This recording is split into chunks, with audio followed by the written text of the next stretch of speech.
Herts MP Oliver Heald leaving his post as Solicitor General. More from the BBC's political editor Nick Robinson. The candidates to replace William Hague as Foreign Secretary are led by the Defence Secretary Philip Hammond. There are others we already know are leaving. The Welsh Secretary David Jones is gone. The Environment Secretary Owen Paterson, I believe, will effectively be fired. The Leader of the Commons, Andrew Lansley, and former Health Secretary, is gone as well. David Cameron is reshaping his party in anticipation of a general election, and he's doing it much more radically than was once expected. A rally is due to take place in Hertfordshire this morning in protest at the sacking of a firefighter. Ashley Brown was dismissed over comments he made on social media about strike action. An employment tribunal is set for September. Today's rally is outside the County Council meeting in Hertford.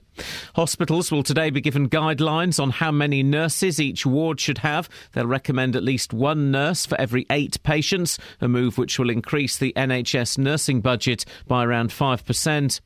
The life of a 20-year-old disabled man from Dunstable is being put in danger as a result of council cuts. According to his mother, Joshua Newman has experienced problems travelling by bus to Barnfield College ever since Luton Borough Council withdrew funding for transport for the elderly and disabled. More from Tony Fisher. Joshua, who's registered blind and autistic, is able to travel for free during peak hours on buses in central Bedfordshire. His mother says since May he's been refused access on buses in Luton during peak times because his pass is no longer valid in the borough. Brenda Brereton says this leaves him stranded and in danger. Luton Borough Council says the scheme, similar to the one operated by Central Bedfordshire, was withdrawn in April this year in response to government funding cuts. In sport, Brazil coach Luis Felipe Scolari has resigned after their fourth-place finish at the World Cup, and Milton Keynes Dons cruised to a 6-0 win in their first pre-season friendly on their trip to Ireland. The weather brightening up after a cloudy start to leave warm sunny spells, a maximum temperature 23 degrees Celsius, and you can get the latest news and sport online at bbc.co.uk/3 counties. BBC Three Counties Radio's big tour of beds, hearts and bucks. There's so much going on here. So much. And all this week, we're featuring some of our North Bedfordshire villages. Living rural, you have rural atmosphere. It's all about where you live. Everything you want or your kids want, you don't have to go far, you don't have to be driving miles, you can just stick to the village. The big tour of beds, hearts and bucks. BBC Three Counties Radio.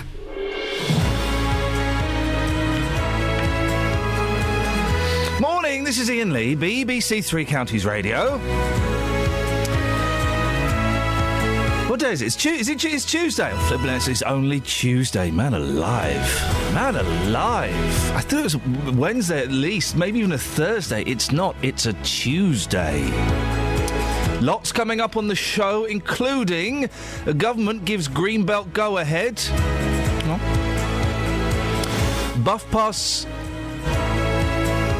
Bus pass beef for Barnfield Boy. And Justin Dealey busts a wheelie. Yes, really? Well, nearly. Ladies and gentlemen, would you please give a round of applause for the woman who wrote that, Catherine Boyle. Thank you. Congratulations. Thanks, would you like to say anything? Just want to thank my parents. Okay. That's. I was hoping she was going to say sorry, but no. 084. And also, just call. Do we have any phone calls from these? Dahl, oh, for goodness, stop it now. And, okay. Did we have any calls from these slackers yesterday? Dennis called me. Right. Okay. Don't call up to chat to the staff, Dennis. Oh, you can, Dennis.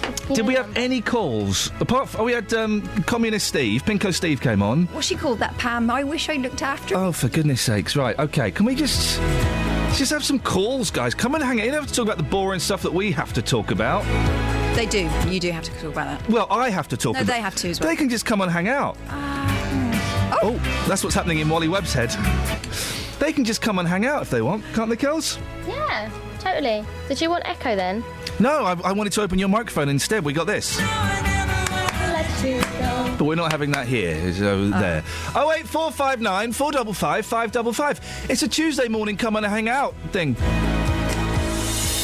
Across beds, hearts and bucks. This is Come and hang out, come and hang out, Radio. come and hang out, come and hang out. I'm not a fully functioning man today. Yeah, we noticed. Yeah? Why? I slept so badly. Now, this is the common... So did I, my goodness. Yeah, I know, but I'm... hot, isn't it? Isn't it mild, though? It's... You're right, though, it is, Kath. No, yeah. the thing is... Right, they're actually going to... Right. I slept really badly. I was going to bring my colleagues into that conversation. Why are you playing a tiny violin? For you. Right. I slept really... You can just sit around for 3 hours watching Good Morning, This is Britain, how you doing now? Can I? Good. Thanks. It is good Turn it though. off. Goodness sakes. Right, OK. I'm not fully functioning, and it turns out neither are my team. What has got it into you today? Kelly, this is very rarely I say this, but you need to be a good influence on Mum today, because she's in one of her moods. One of her silly moods. Missing. What? Is that the word? No. Oh. What song's this? Oh, God. Looking in your eyes, I see a paradise. This world that I found is too good to be true. Standing here beside you, want so much to give you this love in my heart that I'm feeling for you. Let them say we're crazy. I don't care about that. Put your hand in my hand, baby. Don't ever look back. Let the world around us just fall apart. Baby, we can make it if we're heart to heart. And we can build this dream together, standing strong forever. Nothing's gonna stop us now. And if this world runs out of lovers, we'll still have each other. Nothing's gonna stop us. Nothing's gonna stop us now. I'm so glad I found you. I'm not gonna lose you. Whatever it takes, I will stay here with you. Take it to the good times, see it through the bad times. Whatever it takes is what I'm gonna do. Let them say we're crazy. What do they know? Put your arms around me, baby. Don't ever let go. Let the world around us just fall apart. Baby, we can make it if we're heart to heart. And we can build this dream together, standing strong forever. Nothing's gonna stop us now. And if this world runs out of lovers, we'll still have each other. Nothing's gonna stop us. Nothing's gonna stop us. All that I need is you. All that I ever need. And all that I want to do is hold you forever, forever and ever.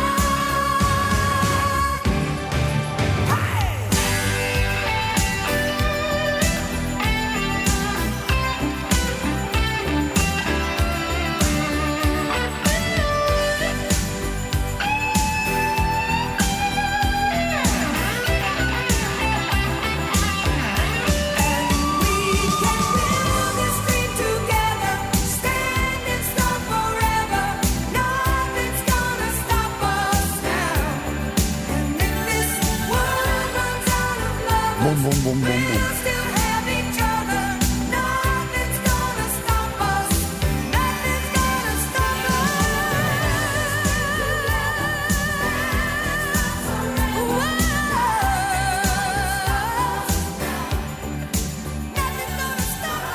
Yeah, my respect, boss, yeah? Morning, this is Iain Lee, BBC Three Counties Radio, 08459 455 555. Now, just as our team of hard-working reporters, and now we've got rid of all the slackers and the deadwood, it is a team purely comprising of hard-working reporters, were putting on their coats to go home last night. We got some breaking news. After an 8 years wrangle, the government has approved plans for a rail freight terminal on the outskirts of St Albans. The huge interchange now has planning permission at the old Radlett Aerodrome site at Park Street, something that will no doubt anger local campaigners who've been against the idea from the start. Justin Dealey can bring us up to date. Justin, this has been bubbling away for a while, hasn't it? Absolutely, Ian. 8 years to be precise, and this latest decision by the Secretary of State is significant, but by no means the end of the line. There's a real feeling amongst campaigners, and you will be talking to those a bit later on, that with MP as well, Anne Main, that this is one of those projects that the government is determined to push through, regardless of any local objections, and that feeling will only be stoked up further by this statement which has come in from the Department for Communities and Local Government spokesman. This was released last night. Very special circumstances have been found to exist in this particular case.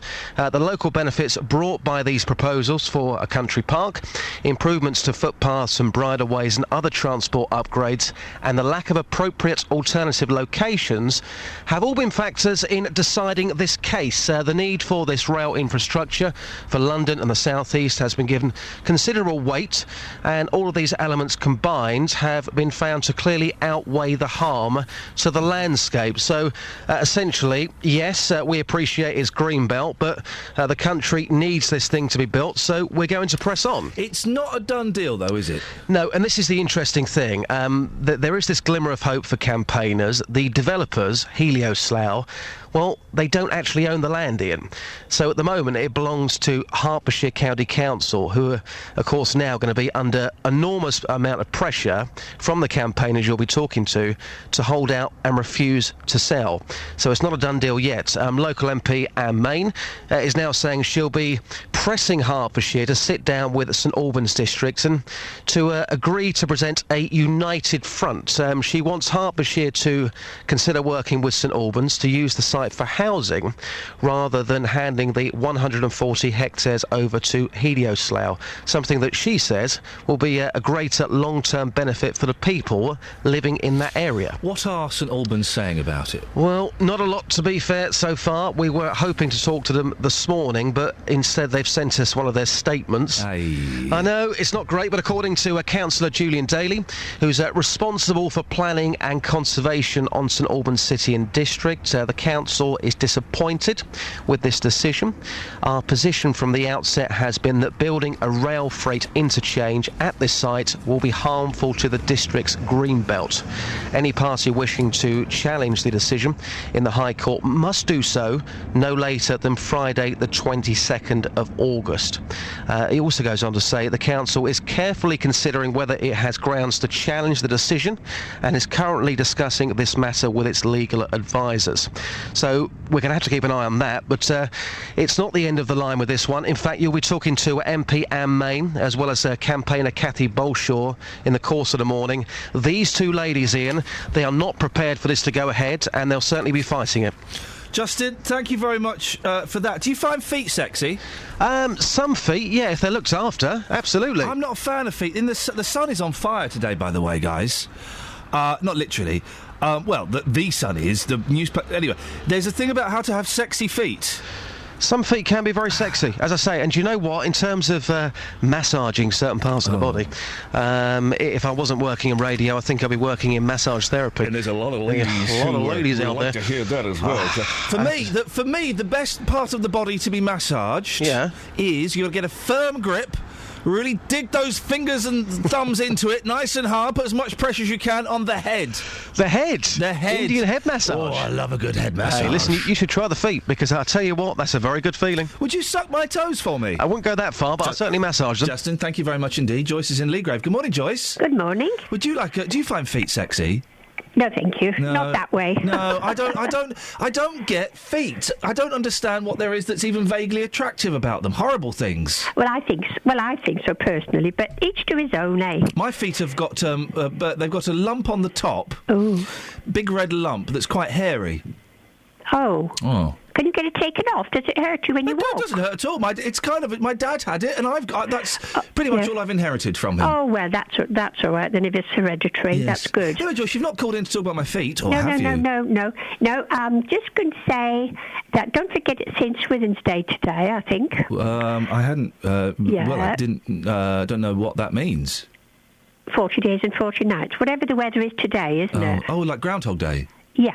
Anyway, I'm ringing up really to say I'm off to dear Hunstanton today. Dear Hunstanton? Yeah. I'm going on a coach trip. Funstanton, as we like to call it. Hunstanton. It's beautiful. Funstanton. You'd love it for the children. Yeah. Yeah. There are a lot of children there, are there?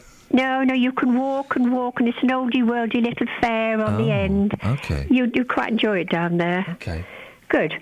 And that's what I'm going to say, because we're going to... Yes. The friend I'm taking is my daughter's father-in-law. Yeah. And he always used to cycle. Our generation couldn't afford a car in the early days, you know. Yeah. And then it was a little old banger and everything else. You were a what, sorry? Joyce, stay there 1 second. Nicola? Yes. We're just listening to Joyce and Leagrave telling us she's going to Fun Stanton. Yeah, it sounds exciting. You sound like you're in a box again. Do I? Yeah. Oh, anyway, don't matter. Goodness. Anyway, Joyce, carry on. Nicola No, can you wait. don't. No, Yes, so she does. We're going... She does. And he hasn't been on a coach trip, right? Yeah. Who? My daughter's father-in-law. Wow. Okay? What? Yeah. So, I thought it'd be rather nice for him, because after the bicycle, couldn't afford a car for a little while, then a little old banger of a car. Yes. And I thought it'd be rather nice to take him on a coach trip so he can look at the view for a change. Well, isn't that marvellous? Well, I'm hoping it's going to be. Don't sit near the toilet, it stinks. Joyce, have a lovely time. Thank you very much indeed. What have you never done as a father-in-law? Call me now. Oh, wait, 459 Travel news for beds, cards and bugs. BBC Three Counties Radio. The M1 heading northbound, there's a lane closed at the moment on the exit slip road just at junction 11 for Dunstable Road due to a broken down van there. Also in Cheshunt, there's one lane closed at the moment on the Great Cambridge Road. That's heading southbound between Church Lane and College Road. Some emergency repairs taking place at the moment to a collapsed manhole there. The M25 in both directions between junction 25 for Enfield and junction 27 the M11 building up due to those major roadworks taking place there. No reported problems or delays to the trains. Nicola Richards, BBC Three Counties Radio. Thank you, Nicola. Gosh, look at the time. We're late. It's 6:18. It's Tuesday, the 15th of July. I'm Iain Lee. These are your headlines on BBC Three Counties Radio. Plans for a massive rail freight terminal on Greenbelt land on the outskirts of St Albans have been given the go-ahead by the government. Secretary of State Eric Pickles has approved the application by Helio Slough for the former Radlett Aerodrome site. The Defence Secretary, Philip Hammond, is expected to be the new Foreign Secretary following William Hague's decision to stand down in the government reshuffle. And a rally's due to take place in Hertfordshire this morning in protest at the sacking of a firefighter for comments he made on social media about strike action. As you've heard, it's pretty much anything goes today, so why don't you just call up, and have like a chat and stuff? 08459 455 555. BBC Three Counties Radio.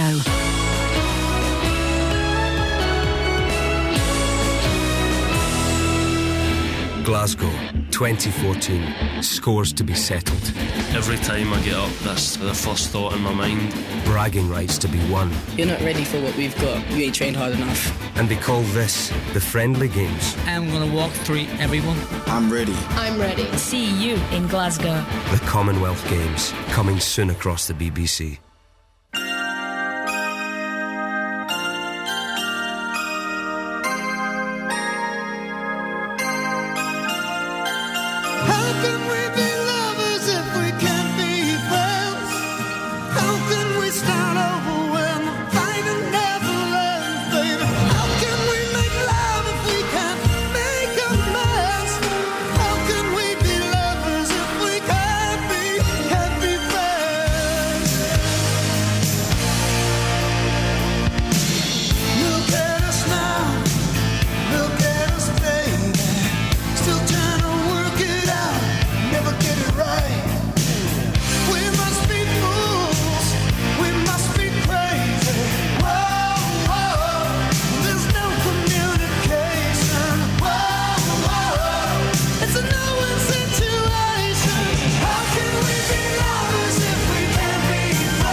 work it out. How can we be lovers if we can't be friends? How can we start over where the fight never ends, baby? How can we make love if we can't make amends? How can we be lovers if we can't be friends? Lovers if we can't be friends. How can we be lovers? Start over where the fight never ends. How can we be lovers if we can't make amends? How can we be lovers if we can't be? How can we be lovers if we can't be friends? How can we start over where the fight never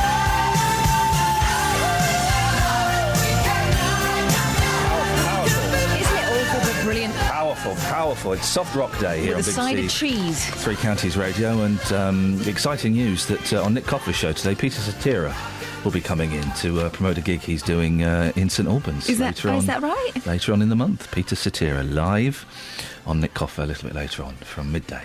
Is it satira or cetera? Like etc. It's Cetera. Oh, No one's called Peter Cetera. I thought he was. He's called. I've never said it out loud before. Have you not? When would I? Well, exactly, you wouldn't, would you? It's Come On Hangouty Tuesday. 08459 455 555. We're just chilling with my homies. Yeah, That's you. that'll be me. You're my homie. Now, on to slightly more serious things. A Dunstable woman says her disabled son's being put at risk by two councils' inability to work together. Quite incredible story. Brenda Brereton's 20-year-old son Joshua is blind and autistic and uses his free bus pass to travel to college in Luton. Well, that's what he tries to do, because once he leaves Dunstable, his bus pass is no longer accepted, and on more than one occasion he's been left stranded. Catherine has been looking into this. What's the problem here? OK, so Joshua, we'll be speaking to Joshua's mum later on in the programme, but Joshua's registered blind and autistic, and he's studying at Barnfield College in Luton. So to get there in the morning, he has to use his bus pass, which in central Bedfordshire is free at all times. Problem comes when he gets to the border with Luton at Silver Street, where he has to change buses. Now, that service falls under Luton Borough Council's jurisdiction, and because of recent cuts, his bus pass is no longer free at peak times, which is when he needs to get into college. His mother says this has led to him being left standing at the side of the road, which obviously, given his disabilities, can lead him feeling distressed and confused. So, though, is this putting him off his education? Yep, his mum has told us that now he's reluctant to travel into Barnfield College, and because he's autistic, any change in his normal routine can really upset him greatly, she told us. She said there was one occasion where he was told he couldn't travel on the bus in Luton, and so he had to get off. Brenda phoned Arriva, who said his bus pass was valid for travel in Luton, so he then eventually caught up another bus, which ended up being stopped by the police for an unrelated matter. But again, that's disruption to his usual routine, and Joshua does not take very well to that at all. He was very distressed and he was late for college. And Brenda told us that the problems this has caused have been horrendous, and the fact they don't offer the off-peak service has left my son stranded at the side of the road, and that puts him in all sorts of danger. She's calling on Luton Borough Council to look at the whole picture and take the needs of the elderly and disabled into account. She says they need to consider those that have to get around at peak times for a good reason, like her son. How long has this been going on for? Well, since Luton Borough Council withdrew the funding for peak travel, that happened in April, so the start of the new financial year. Brenda has told us that's when things started to become confusing. Arriva told them that it was fine for Joshua to continue travelling on his bus pass because he started his journey in central Bedfordshire. But then in May, things suddenly changed, and the trouble is, she says, if Joshua was told to get off the bus, this is the problem, because his pass isn't valid, and so if he has to get onto another bus, doesn't have the mental capacity to argue, just gets off the bus and doesn't know what to do. At one time, he ended up getting a taxi to college without knowing for sure if it was a bona fide taxi or not. You know, it could have been anybody. So she's worried that he's been put in danger. What are Luton Borough Council saying? We were hoping to speak to them on the programme this morning. We were given a statement. The previous 24-hour enhancements to the scheme, similar to those currently operated in central Bedfordshire, were withdrawn in April this year in response to government funding cuts to enable the council to continue delivering sustainable key services for local people. Each local authority operates school and college transport schemes for pupils and students with special educational needs and disabilities. We encourage any parents and carers whose children have difficulty accessing school or college to contact the council for home-to-school travel advice. But he's 20, he's not a kid. Exactly, he's hardly a child. And if he is having this kind of problem, then there'll be other people out there. This is her argument, that if you are a disabled person who is using the bus to travel to work, you're going to want to go at peak times. What? Well, it does amaze me what we do to our most vulnerable people. We're speaking to the mum later on, aren't we? We are indeed, yeah. And if you're out there and you've encountered something similar, give us a shout, please. call 08459 455 555. BBC Three Counties Radio. I'm confused by this thing in the sun. The Sun is on top form today. All right, yeah. Every There was story. nothing in yesterday. They're obviously Every holding back. story is a winner, including if the Sun can't find me a man, I'll go lesbian. Because that's the way it works, of course. Casey Batchelor is considering becoming a lesbian unless the Sun can help her bag a boyfriend. So She's that's the story. considering becoming a lesbian to get more photographs in the Sun. I think that's the subtext I'm there. considering becoming a gay. Are you? I'm considering it, yes. If things at home don't improve, I'm going to become a gay. I've decided. I think I might. Are you sure you're... I think that's how it works. Have you thought this through? Yeah. I like guys. I like Scoins. Scoins is a nice guy. Gay guys just sit around playing Xbox all the time, yeah? I can do that. Playing Xbox and eating pizza, I can do that. If anyone wants to be my gay boyfriend, I'm here. Another thing I don't get in the Sun is how... The Sun, it's the me section. What does that stand for? Me. Oh, all about you. How to nail sexy feet. Now, look at those feet. Are those feet... Ooh, Hey. they're hairy. He's got tufts. They're like Richard Key's feet. Or Hobbit feet. Yes, all I can see from the feet is he's probably a Greek man. I'm guessing his nationality from feet. And then it's... Oh, look at that one. I used to have terrible verrucas. My whole heel was covered in about 50 Once you get verrucas. one and you don't treat them, they start to... Afraid to bare your feet to the world this summer? Don't worry, you're not alone. Nearly half of women are embarrassed to wear flip-flops, with 1 in 5 men feeling the same. So if your tootsies... I've never seen that word written down. Tootsies. Yes. Are more barbarous than beautiful... What? It's just telling you how to get rid of athletes' feet, smelly feet, cracked heels. Who cares if you've got cracked heels? This is also another way of body shaming people. Things that you don't normally see. Let's be ashamed of them. I don't know. Yeah, no, I agree with this. Don't show your feet. Your feet are feet, aren't they? There's a horrible. limited amount of beauty you can get out of them. They're disgusting. They're useful, though, eh? Well, listen, where would we be without feet? Nowhere. Well, here, but then we wouldn't be able to move anywhere else unless someone pushed me in this chair that's got wheels on. Yeah. And that would only be if they had feet to do it. So feet are necessary. Feet are... we can definitely agree on that. But I don't like people showing their feet. There's nothing erotic about a foot. You don't like a bit of this? Oh, my gosh, where did you get them from? Hobbit shop. Oh, horrible. What? Tels, are you a fan of feet?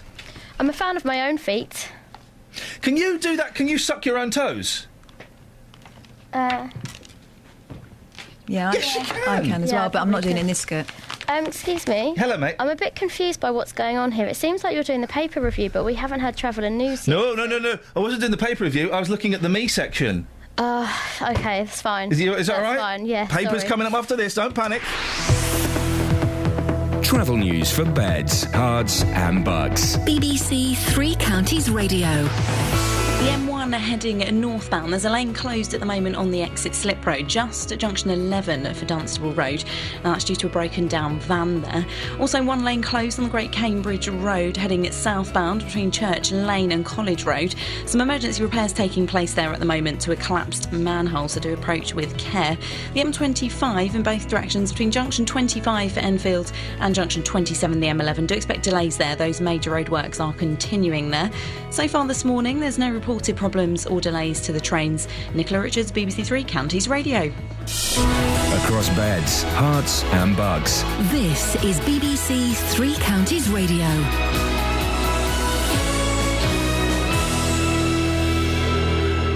It's 6:30. I'm Simon Oxley. Plans for a massive rail freight terminal on Greenbelt land on the outskirts of St Albans have been given the go-ahead by the government. Secretary of State Eric Pickles has approved the application by Helio Slough for the former Radlett Aerodrome site.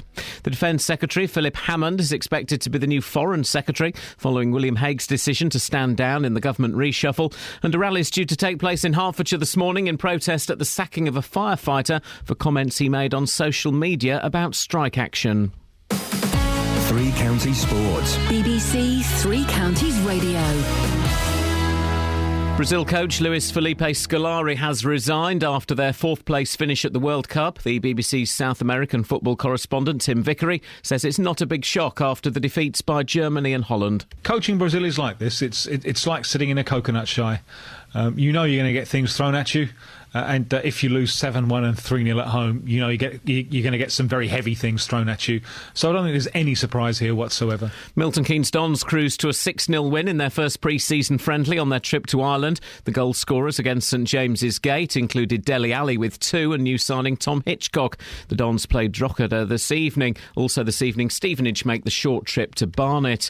One of Luton's new signings, defender Paul Connolly, says they can repeat the success of last season in League Two. The Hatters are back from their Portugal training camp. Connolly says it's a strong squad. You can tell why they were so successful last year. So for me, it can only be a good thing because I'm joining a successful team. OK, it was a level below, but I don't think there's much between the levels. So I really think the success from last year will just kick us right off. Olympic champion Mo Farah says he faces a race against time to be fit for this month's Commonwealth Games. Ian Poulter is an injury concern in the build-up to the Open Golf, which begins on Thursday at Royal Liverpool. Woburn-based Poulter had a scan yesterday after sustaining a wrist injury during last week's Scottish Open, where he missed the cut. And two-time champion Alberto Contador is the latest big name to crash out of the Tour de France after breaking his leg on stage 10. BBC Three Counties News and Sport. The next full bulletin is at 7. Call 08459 455 555. BBC Three Counties Radio. Morning, guys. It's Come and Hang Outy Tuesday. You can just come and hang outy with us. 08459 455 555. We only had one phone call yesterday, and it was very poor quality. It was Pinko Steve. We had more than one. I only spoke to one person. No, we had more than one. I was very, very drunk yesterday, so there is a strong chance I wouldn't remember what happened. Yeah, well, I remember, and there was more than one. There might have been 2. I don't get the problem with dressing like a Nazi. Right. I don't get the problem with it. Why has this come into your mind? Because I'm shopping online for some new clothes. No. The Sun, page 7, exclusive, Parent Fury, Grange Hale. Heil. Hail. As in Hail Hitler. Sieg Heil. But I'd say Hail Hitler. I just did the salute. Gosh, I'm so sorry. I would say Hail Hitler. Heil Hitler. Heil Hitler. OK. OK, stop saying that now. Grange Heil. Teacher dresses as Nazi called Helga das Reich. A teacher at a school for troubled kids, don't know if that's relevant, poses in SS uniform, one of a series of Nazi-themed photos that will anger parents. Now that they've seen them in the Sun. Yeah. Louise Robertson, 32, calls herself Helga das Reich on her social media page in a reference to Hitler's Third Reich. She's posted photos of herself wearing an SS cap with its... she's so she went to a party and she put it on Facebook. Is that it? Yes, and there's more to it, OK? Go. Historical reenactments fan. Oh. Miss Robertson also showed off pictures of Nazi memorabilia and a Christmas tree with swastika baubles. She teaches troubled youngsters aged 11 to 14. She's not advocating killing massive swathes of the population or anything like that, is she? I'm just reading the story to make sure. No, she isn't. She's dressing up in Nazi clothes. Now, listen, of course, I'm not in any way condoning what the Nazis did. You'd be a fool to do that horrible, distasteful actions in the Second World War and before and after. But if she is an historical reenactment fan... something I don't quite understand. Well, what's the difference between dressing like that and dressing like a Viking, or dressing like Roundheads and Cavaliers? Yeah. Or you know, it's... You can't have one without t'other, surely. It's an historical outfit. Was her mistake putting it on Facebook and making it available to someone who sent it to the papers? It's not really her friend. Maybe she doesn't know them. Possibly. Am I right? Listen, as long as you're not going around goose-stepping up and down Golders Green, which Keith Moon and Viv Stanchel did in the 70s rather famously, and everyone thought, oh, that's just a little bit of funny banter. As long as I don't see a real problem with this. Charlie Chaplin, at the time, dressed up as Hitler and mimicked him. That was satire, wasn't it? That was satire. Yeah, I suppose so. The Three Stooges I don't think she's saying that what happened was good. She's just reenacting. I don't see a problem with it. 08459 455 555. Are we supposed to whitewash them out of history now, not mention them ever again? I wouldn't say whitewash. So, there's a sad story, a toddler's funeral. Funeral. It's very, very sad. In, I don't know, like Mexico or something? The Philippines. So the open coffin, and then the baby moves. Oh, my goodness. A toddler is lifted from her coffin by a stunned mourner at her funeral after seeming to wake up. Grieving relatives saw the 3-year-old girl apparently moving her head when they opened the casket lid moments before the church service. They'd been pronounced dead the day before, but a pulse was found.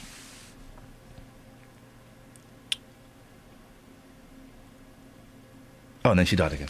Oh, that's awful. That's a sad story, isn't it? Yeah, it was a miracle, and then she died again. I didn't read the ending. Oh, that's so sad. I didn't read the ending, Kelly. Maybe you should have. Always read the ending, guys. Always read the ending. A restaurant owner has been told he must split his £1 million Euro Millions winnings. What? With the waiter who made him buy a ticket after dreaming about a jackpot win. What? There's so much in that, isn't there? Go through that. Go give me the maths of that relationship again. A restaurant owner has been told he must split his £1 million Euro Millions winnings with the waiter who made him buy a ticket after dreaming about a jackpot win. Bullshine. Fatih Ozkan, yes, that's his name, had a vision of himself. Fatih Ozkan? Yes. Hang on a second, forget the rest of the story. That man's called Fatih Ozkan. Oh, hang on a minute, there's another name in here. Enjoy. Had a vision of himself holding a large bundle of cash. Skinny Bum Bum? Standing in front. Is that the other fella? Listen. Sorry. He had this dream about him holding... Who's Fatih Ozkan? He's the waiter. He had the dream? He had the dream about himself holding a large bundle of cash, and standing in front of him was his boss. A court heard. It got to court. Are we paying for this? We need to find out. The next morning, Mr. Ozkan pestered his manager. Yes. What's the other guy? Hayati Kukukiola. Kukukiola. I am he and you are we. And no, I've got it wrong. Forgive me. Kukukiola. Kukukachu. Yes. For 3 hours. He pestered him for 3 hours till he finally agreed to play the Euro Millions lottery. I am the Eggman. Mr. Ozkan was dispatched to buy the ticket, but after the draw, the very complicated. Owner claimed to be the sole winner. So it's not to do with the dream at all. It's the restaurant owner's ticket. I don't understand how he's been ordered to pay half. I've got an idea. Yes, Kels. Why don't we just read the end of the story? Yes, I think yes. And that's it, and then we work out what the beginning would have been. Okay, okay. The story. Here's the story. Go on. No, I haven't got papers. Here's Catherine's furious about that, by the way. I'm trying to work it out. I'm not furious. Okay. I'm puzzled. Draw a picture. Look, that's what she looked like when she was at school and she was studying really hard. Go back into the pose. Oh, hand on head.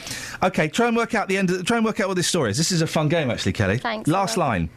The family is changing the handles.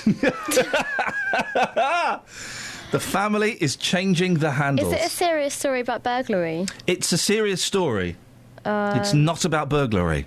Has the person involved lost their hands, so they now need to find a new way of opening doors, so they've changed the handles so that they can get through the doors in the house? You can open a handle with your elbow. Yeah, or with your chin. I've done it with my foot. Unless it's a round doorknob. You can't. Maybe they had doorknobs.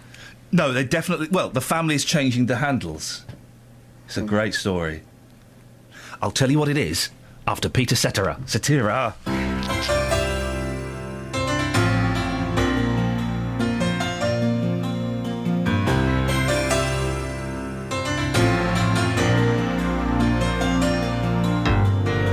Tonight it's very clear as we're both lying here. There's so many things I wanna say. I will always love you. I would never leave you alone.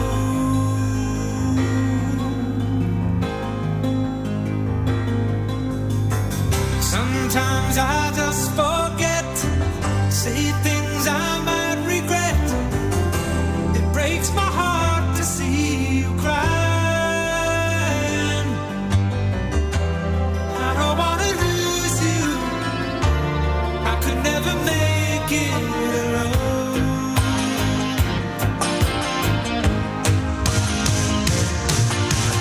I am a man who will fight for your honor.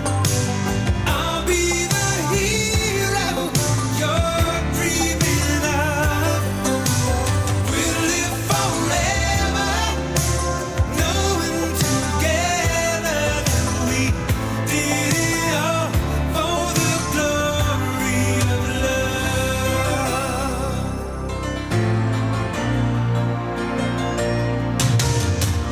You keep me standing tall. You help me through it all. I'm always strong when you're beside me. I have always needed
Okay. It's breaking it down. Peter said Tara. Peter. Yeah, Peter. Now, Pete C. So we're playing guess the story from the last line of the story. Okay.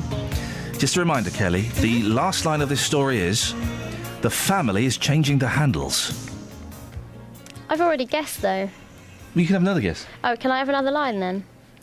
Sorry? Can I have the from line... the story. Okay, I'll give you the 2 paragraphs before. Paragraphs? Well, they're lines. Okay. Alex added, "It wasn't gory, it was so neatly in, it was if it had been professionally put there. William of Blackpool had 4 stitches in his coin-sized wound." Catherine's retching. And then the line The family is changing the handles. I think it is about someone losing their hand, so they have to... Don't mind. Door blimey. Boy 12 impales arm on handle as he runs past. The whole handle is in his arm. Fair enough. I often get caught in the pocket with the handle. Yeah, all the time. And they drag you back into the room. Yeah. A boy missed severing a major artery by millimetres when he impaled his arm on a door handle. Didn't JVS? Yes. There were some new houses and they'd put these kind of sharp handles in. Yeah. And everyone was grazing themselves on these new... I wonder if this is the same handles. I wonder. William Tattersall, 12, probably deserved it, was running down a... Probably didn't. He may have done. Shouldn't be running inside. Yes, was running down a hall at home when his left arm caught the handle and got stuck fast. Paramedics took William to hospital with it still wedged in his arm. He said, so hang on a minute, right? What's brilliant is there is a picture of him with his arm, the handle in his arm up against the door, and then they go to the hospital with just the handle. So his dad has gone, stay there, son. Where's my screwdriver? Where's it? Have you seen my screwdriver? It would be funny if their logic was different and instead of just taking the handle, they thought they had to take the whole door. But that would be tricky. That's tricky to get a door handle off. Oh, without wiggling it about. He said yesterday, it felt quite painful. I was worried. I was worrying it would get quite serious. I felt like I was going to collapse. It was a blunt pain. But when you're a 12-year-old lad, I mean, I haven't ever been one, but I hope to be one day, I just imagine that sort of thing would be cool. Yeah, like, check It's this. a story, definitely, isn't it? 08459 455 555. What parts of your house have you had impaled in you? Yeah. Oh, I may regret asking that. Travel news for beds, cards and bugs. BBC Three Counties Radio. The M1 heading northbound, still a lane closed on the exit slip road, just at junction 11 for Dunstable. That's due to a broken down van there. Rather slow moving on the A1 heading southbound between Stirling Corner and Apex Corner on camera. And on the A10 Great Cambridge Road, there's a lane closed at the moment, and that's between Church Lane and College Road. There's a collapsed manhole there, so some emergency repairs are taking place at the moment, so approach with care. On the trains, no reported problems or delays. Nicola Richards, BBC Three Counties Radio. Thank you, Nicola. 6:47, it's Tuesday the 15th of July. I'm Iain Lee. These are your headlines on BBC Three Counties Radio. Plans for a massive rail freight terminal on Greenbelt land on the outskirts of St Albans have been given the go-ahead by the government. The application by developers Helio Slough is for the former Radlett Aerodrome site. The Defence Secretary Philip Hammond is expected to be the new Foreign Secretary following William Hague's decision to stand down in the government reshuffle. And a rally is due to take place in Hertfordshire this morning in protest at the sacking of a firefighter for comments he made on social media about strike action. What parts of your house have you had stuck in you? 08459 455 555. Let's get the weather. Here's Kate. Beds, Herts and Bucks weather. BBC Three Counties Radio. Good morning. It's a rather dull and cloudy start to the day right the way across all three counties. We could even see one or two spots of light rain and drizzle coming out of that cloud as well. But it's a warm start. The temperature overnight didn't drop down too far at all, so it's quite a muggy start to the day. Eventually this cloud will start to break up, thin and separate. We should get some sunny spells. Maximum temperature 24 Celsius, 75 degrees in Fahrenheit. Now eventually by this evening we should get some evening sunshine actually just before it sets. The cloud moving away completely overnight, leaving it dry and clear. The wind light, minimum temperature away from towns and cities 13, and possibly a bit warmer if you're in a built-up area. So for tomorrow, warm, dry, sunny, perhaps clouding over in the afternoon, bringing a shower or two, but it's going to feel warm. It's the start of our very humid air arriving. The maximum tomorrow, 26 Celsius. And that's your forecast. Every weekday morning from 9. Good morning, welcome to the JVS show. Your local stories. Have you had to rebuild your life after being a victim of crime? Do you think it's inhumane to keep people in prison for life? Do you think that immigration needs to stop? Your local life. Why do 70% of this country feel immigration is wrong? We've actually got an open doors policy. I am just so angry listening to some of them people. What the government are doing, they'll start introducing American-type sentencing, like 200 years in prison. The JVS show. British people are not xenophobic. Weekday mornings from 9 on BBC Three Counties Radio. Call 08459 455 555. BBC Three Counties Radio. The worst night's sleep last night. Guys? And there's nothing on the telly. Well, I was in bed. Well, I don't really watch telly anymore. I was going to get up and watch a film at 2:30 in the morning. Why? Because you were awake. Listen, I know you're not. I know you're not interested. No, I'm moderately interested. What was on? I don't know what your DVD is on, but just try and show a little bit of. Do you know what's on? Right, this is at night time when people are at home and having worked really hard all day. Yeah. Tonight from 6 o'clock. Eggheads. I like Eggheads. Who's hosting this one? Dermot. Yeah. Oh, I prefer Murnaghan. it when it's Jeremy. But okay, fine. Flog It Trade Secrets at 6:30. This is on BBC Two. Useful. Then it's an hour of cake. Paul Hollywood's Pies and Puds. I don't like we're going to be Hollywood. tasting some cake. No, we're going to be looking at some drawings of the Duke and Duchess of Cambridge's wedding cake. So we watched a party we weren't invited to. Now we can look at their cake. I don't know what she's actually talking about now. Mary Berry Cooks. Why didn't It's a you fact. read? It's a statement. What? Why didn't you read yesterday when you were struggling to sleep? I was good because I wanted to try and get back to sleep. I went on Twitter and posted some funny Twitter pictures. But Twitter and things like that keep you awake. You shouldn't have your phones by your bed at But night. I was awake. Yeah, but they will keep you awake. I was Said keep, awake. But you were trying to sleep. Well, after 40 minutes of being unable to sleep, I decided to go on Twitter and post a picture of me in a Sinclair C5. Oh, let's have a look. What? There's one thing that's good that's on tonight, but we'll be in bed separately. 56 Up. Do you remember 7 Up? Yeah. Well, now they're 56. Another chance to see the that was like 2012 last year. 2012 instalment. What is great about 7 Up is I bought the box set. Have you? I've got the whole box set. I love that programme. I bought the box set, and then 3 months later, 56 Up came out. I was like, oh! So I crammed them all in. It's kind of sad, Isn't it a drink? It is sad. It is sad, but it's good. It's a bit like I might lemonade. watch the DVD again. Sorry? A bit like lemonade. Okay. Both of you are really not focusing on the fact that I had a terrible night's sleep So, last yeah, night. so did I, but you don't care. No one cares. We should have phoned each other up. We should have come into work early and taken over the We radio. could have had a kitchen party. Yeah, totes. Oh, I was awake, but I wasn't standing up awake. I would have stood up. I could have stood up. We could have texted each other. We could have FaceTimed. Oh.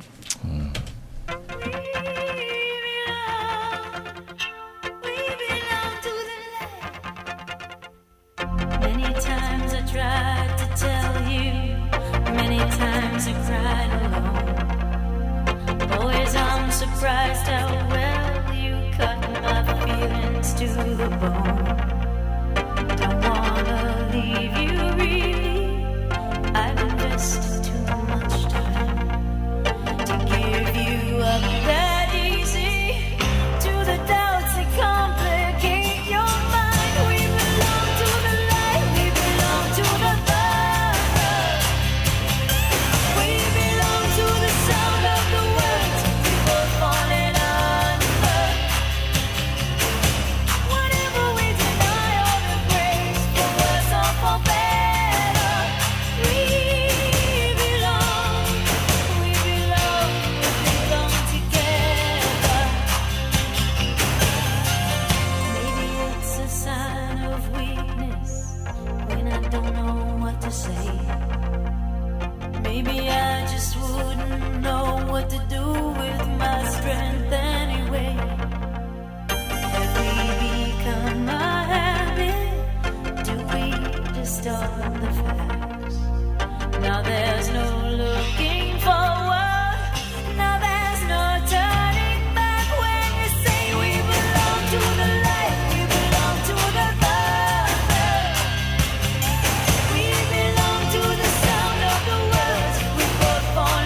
try and wash the palate clean. We can't begin to know it, how much we really care.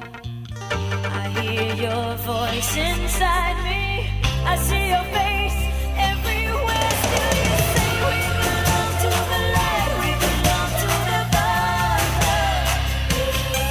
We belong to the sound of the words people falling under. Whatever we deny or embrace, for worse or for better, we belong together. We belong to the light, we belong to the Father. We belong to the sound of the words people falling under. Whatever we deny or embrace, for worse or for better. No actual instruments were used in the recording of that song, so don't panic, guys. Apart from Pat Benatar. Well, are you calling her an instrument? She's an instrument. She's an instrument of the mass media, man, and we're just puppets in her game. She's a soft rock legend. 7 seconds on a zigzag line cost a driver a £70 fine. That almost rhymed. Good. She deserves this. I'm glad you picked that. Charity volunteer was hauled before a court. Hauled. Do you think they actually got her by the scruff of her neck and fined £70 for parking outside a school for 7 seconds? She parked where she's not supposed to park. And outside a school. Yeah, carry on. Let's hear her whinging. Joyce Sale, 71, was forced to cough up £10 for every second she spent on zigzag lines where you're not supposed to park. Yeah. When she tried to drop off leaflets. Promoting a charity singing contest. Oh, right. The grandmother, they're tugging at our heartstrings by... 71, charity worker, grandmother. Had pulled over at St Benedict's Infant School. It's an infant school. It is. In Small Heath, Birmingham, and was caught on camera by a mobile CCTV van. She then lost an appeal over the fine, which equated to a shocking hourly rate, says the Daily Express impartially, of £36,000. No, she's paying £70. She never left her car. So, she parked where she wasn't supposed to park, the zigzag lines outside of a school. There is a sign. She got caught. What's her beef? I pick up my daughters every day from school. Yeah. Sometimes I have to go in the car because we're going on somewhere else. I never park outside the school. You're not supposed to park... Ever. Even if you're a 71-year-old charity worker trying to drop off some leaflets. There is an agreement with a local supermarket, which is a bit of a walk away. You can park there, you can walk across, you're not annoying anyone. You're not outside anyone's drive. Let's put this out there. There can't be anybody listening to this show who thinks that this woman has been wronged. Zigzag lines outside an infant school means that you need to be able to see to cross the road safely. It was only 7 seconds. Tough. Well, listen, if you take a punt, if you take a parking punt... then if you take a parking punt, then you're courageous. Can I say something possibly controversial that's going to annoy people? Yeah, go on. She's 71-year-old charity worker and she's got some leaflets. Yeah. How much time does she need, really? I mean, she could just park somewhere convenient and walk. Time may not be on her side. I wasn't saying it because of that. Oh. Just saying that she's probably retired. Plenty of time. 08459 455 555. This woman deserves everything that the law has thrown her way, I think, surely. Very quickly, two great things. Brilliant pictures inside that boat that sank. They finally pumped it up yesterday. They lifted it yesterday. Brilliant pictures inside of the Titanic. The Costa Concordia, whatever it is. And then there's another thing here, look. There's so many stories today. 1 in 4 under 30s are still living with their parents. Yeah. Well... Is that news? They can't afford to move out. Risks of and also, under 30s, that can mean like kids. Yes. Risks of giving children medicine by the spoonful. Using a spoon to measure medicine for children can lead to potentially dangerous dosing mistakes. Potentially.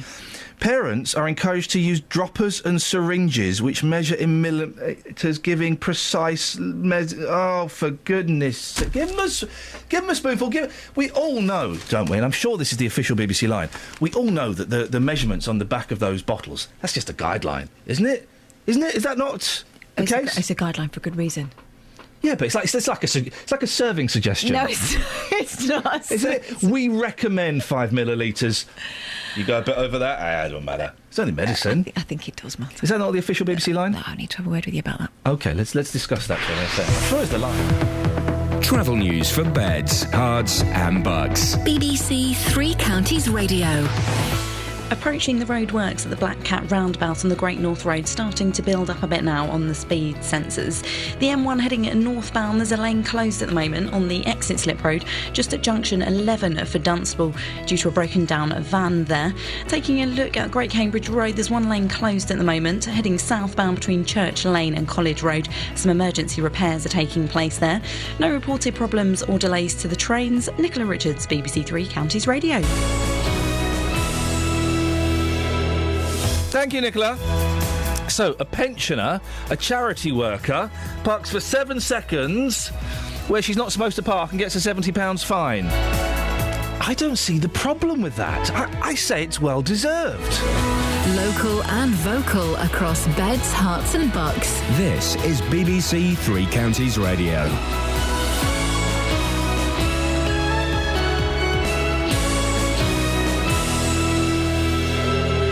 It's 7 o'clock. I'm Simon Oxley. The headlines: government backs St Albans rail freight terminal, Hammond for Hague in cabinet reshuffle, and bus pass row for Dunstable disabled man. BBC Three Counties Radio. Plans for a massive rail freight terminal on Greenbelt land on the outskirts of St Albans have been given the go-ahead by the government. Secretary of State Eric Pickles has approved the application by Helio Slough for the former Radlett Aerodrome site, although Hertfordshire County Council owns the land. More from Carol Abercrombie. For 8 years, the application has been consistently turned down by St Albans District Council and has met with opposition by locals in the Park Street area. It's gone through the High Court and 2 public inquiries. In his decision, the Secretary of State said the benefits of the development clearly outweigh the harm to the Greenbelt, citing the need for a strategic rail freight interchange serving London and the South East. The Defence Secretary Philip Hammond is heavily tipped to become the next Foreign Secretary following the announcement that William Hague would be standing down in the government reshuffle. The Beaconsfield MP Dominic Grieve is expected to leave his position as Attorney General, with North East Herts MP Oliver Heald leaving his post as Solicitor General. The BBC's political correspondent Chris Mason says David Cameron wants to freshen up the Conservative team. I think it's about being, as critics see it, less male, less stale. So you expect more women in prominent roles, expect women being pushed forward to talk to us on the radio, on the telly, on the sofas and all the rest of it, because there has been that perception that the Conservatives have come across as posh and southern and blokey. So they will do their best, I think, to try and address that. A rally is due to take place in Hertfordshire this morning in protest at the sacking of a firefighter. Ashley Brown was dismissed over comments he made on social media about strike action. An employment tribunal is set for September. Today's rally is outside the County Council meeting in Hertford. Hospitals will today be given guidelines on how many nurses each ward should have. They'll recommend at least 1 nurse for every 8 patients, a move which will increase the NHS nursing budget by around 5%. The life of a 20-year-old disabled man from Dunstable is being put in danger as a result of council cuts, according to his mother. Joshua Newman has experienced problems travelling by bus to Barnfield College ever since Luton Borough Council withdrew funding for transport for the elderly and disabled. More from Tony Fisher. Joshua, who's registered blind and autistic, is able to travel for free during peak hours on buses in central Bedfordshire. His mother says since May he's been refused access on buses in Luton during peak times because his pass is no longer valid in the borough. Brenda Brereton says this leaves him stranded and in danger. Luton Borough Council says the scheme, similar to the one operated by Central Bedfordshire, was withdrawn in April this year in response to government funding cuts. In sport, Brazil coach Luis Felipe Scolari has resigned after their 4th place finish at the World Cup, and Milton Keynes Dons cruised to a 6-0 win in their first pre-season friendly on their trip to Ireland. The weather brightening up after a cloudy start to leave warm sunny spells, a maximum temperature 23 degrees Celsius, and you can get the latest news and sport online at bbc.co.uk/3 counties. BBC Three Counties Radio's big tour of beds, hearts and bucks. When you go out, even just walking your dog of an evening, people will stop and chat to you. It's all about where you live. It's a gorgeous village, very picturesque. It has a lovely meal. And all this week, we're featuring some of our North Bedfordshire villages. It's a good old community, a bit like the Hot Fuzz community. The big tour of beds, hearts and bucks. BBC Three Counties Radio. Here we go. 4 minutes past 7. It's Tuesday. Lots to talk about this morning, including... If you live in Radlett... Oh, dear, oh, dear, oh, dear, oh, dear, oh, dear, oh, dear, oh, dear, oh, dear. Government gives Greenbelt go-ahead. Bus pass beef for Barnfield Boy. And Justin Dealey busts a wheelie. Nearly. Doesn't at all. And also, it's kind of hang-outy Tuesday. Just phone up and have a chat, isn't it? I don't mind. 08459 455 555. Across beds, hearts and bucks. This is BBC Three Counties Radio. We're also asking, and just be decent, please. After a young lad got a door handle stuck in his arm, what have you had stuck in your body? You just answer it carefully. We've already had some flippant comments on Twitter that I won't repeat. I've had an oil drizzler spout stuck in my arm. Stuck in you where? In my arm. How did that happen? I was reaching up to get something out of a high shelf. Yeah. I slipped and pronged myself on the oil drizzler. And it flipping hurt. Tom says, I got stabbed by a pencil at school. I've still got the lead mark on my arm 15 years later. I used to, but you know the compasses? Oh, yes. I used to poke them into my skin and lift my skin up. I know, weren't we weird, though? Yeah, used to do that a lot. Someone, John, I'm not going to read out your 13-colour biro and where you claim you got that stuck. I'm sure that didn't happen, and if it did, well, shame on you for even... Why would you put it there? It's true. Well, it's what he says. Yeah, sorry? It's not supposed to be coloured in. No, it's not. And a 71-year-old charity worker parked on some zigzag lines outside a school for 7 seconds, got a £70 fine. She's upset. I say fair play. You take your chances, you get busted. Simple. 08459 455 555. Now, big story. The government has given the go-ahead for a huge rail freight terminal to be built on the St Albans Greenbelt despite 8 years of fierce local opposition. Planning permission has been given to developers Helio Slough, who are looking to build on the 140-hectare plot where the Radlett Aerodrome once stood. In a statement, the Department for Communities and Local Government told us the need for this rail infrastructure for London and the South East has been given considerable weight, and all these elements combined have been found to clearly outweigh the harm to the landscape. If you live in the area or know the area, I'd love to hear your thoughts. For or again, 08459 455 555. And I'm joined now by the Conservative MP for St Albans, Anne Main. Good morning, Anne. Good morning. We heard this kind of late yesterday afternoon, early evening. When did you hear it and what was your reaction? I heard it probably about an hour or so before you, when I actually had a direct phone call conversation with the Minister, Nick Bowles. My reaction, I'm devastated on behalf of my constituents, although we had a minded to grant, which means, they were of the view that it should be granted subject to conditions over a year ago. So I have to say, when it came, I wasn't surprised, but I was obviously pretty disappointed. Why are you against it? What in your opinion, are the negatives for that area? Well, let's just get the really important ones. Apart from the fact it is the Greenbelt, which is a major issue, and even the government recognises the harm there. It is situated between the villages of Radlett and Park Street. It will be accessed off local roads with no motorway access. It will not have a local workforce. Everyone will have to travel in. And so the traffic movements are going to be enormous, and it is going to be very close to some people's houses that will be on the edges of the site. So it's the sheer location of it and its accessibility, to me, should have ruled it out anyway, leaving aside the Greenbelt harm, which the government recognises. The government obviously feels that this is worth pursuing, though, that there are benefits. Well, it has come out of the old Strategic Rail Authority objectives, which was to donut London with 5 rail freight sites. The previous government had this as an aim, and this site came in under that. And so we've been fighting it for a very, very long time. And since then, they say no other site has come up that would be easier and better and more strategically placed to develop. I beg to differ. I think the Sundon Quarry one would. But even so, people say, well, we want to get lorries off roads. Of course we do. And we want to get freight onto rail. Of course we do. But surely we should be doing it placed off motorway and direct major access, not through villages. This is all within St Albans District's planning area, and they have consistently opposed it. It doesn't say a lot about local democracy, does it? Well, they have consistently opposed it, and it's cost local taxpayers £1 million to oppose it. So you're absolutely right. But unfortunately, with major strategic infrastructure such as Heathrow or, as I said, incinerators or things like this, we end up with there being an overarching decision that for the greater public good, we have to accept these developments, and that's what they've said with this one. Any other options left for the opponents? Yes, there are. I understand that the council all along has reserved its right to a judicial review on process. That's a legal issue.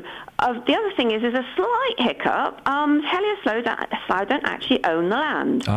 Now, you can get planning permission. I could get some on your back garden, which I'm sure is very generous. But I can't build if you won't give me permission. And the land is owned as a three-way tranche between Lafarge, the former gravel site, Gorhambury Estates, and both of those, I gather, have said they would be prepared to exercise the option of sale.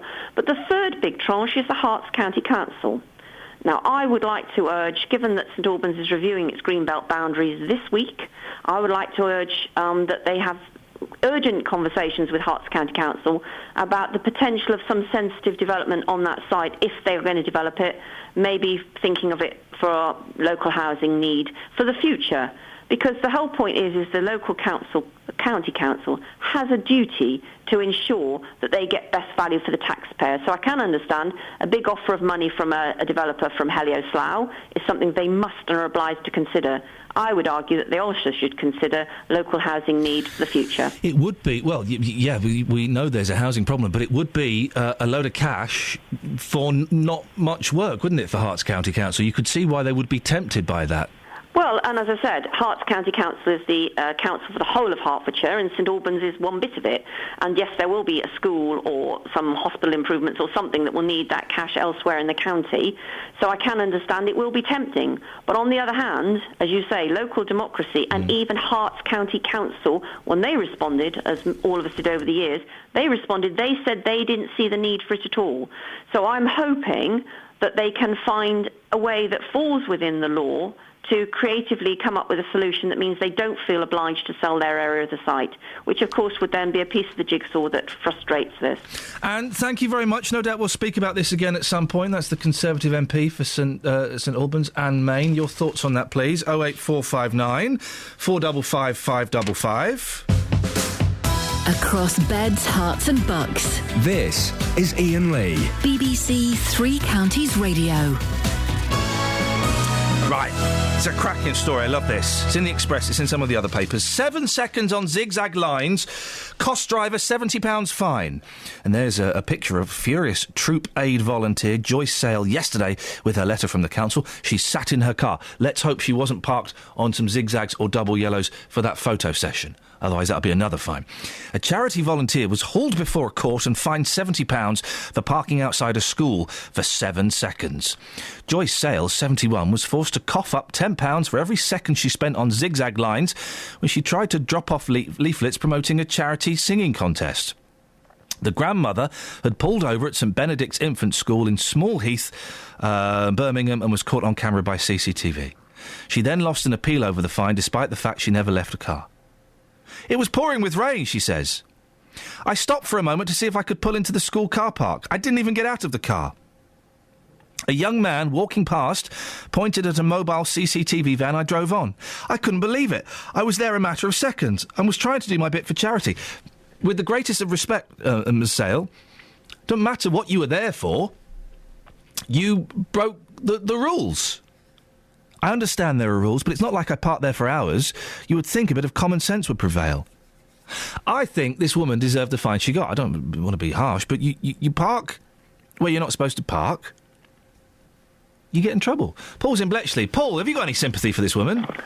Well, I've got sympathy, but, you know, where do you draw the line? It's a bit like saying, oh, you shouldn't get caught on 30-mile-an-hour speed cameras at 3 o'clock in the morning. You know, to have it's just impossible, isn't it, to organise the system or, you know, operate cameras so that they you know, draw lines. And not really, no. I think it's, you know, the whole thing would just get too complicated.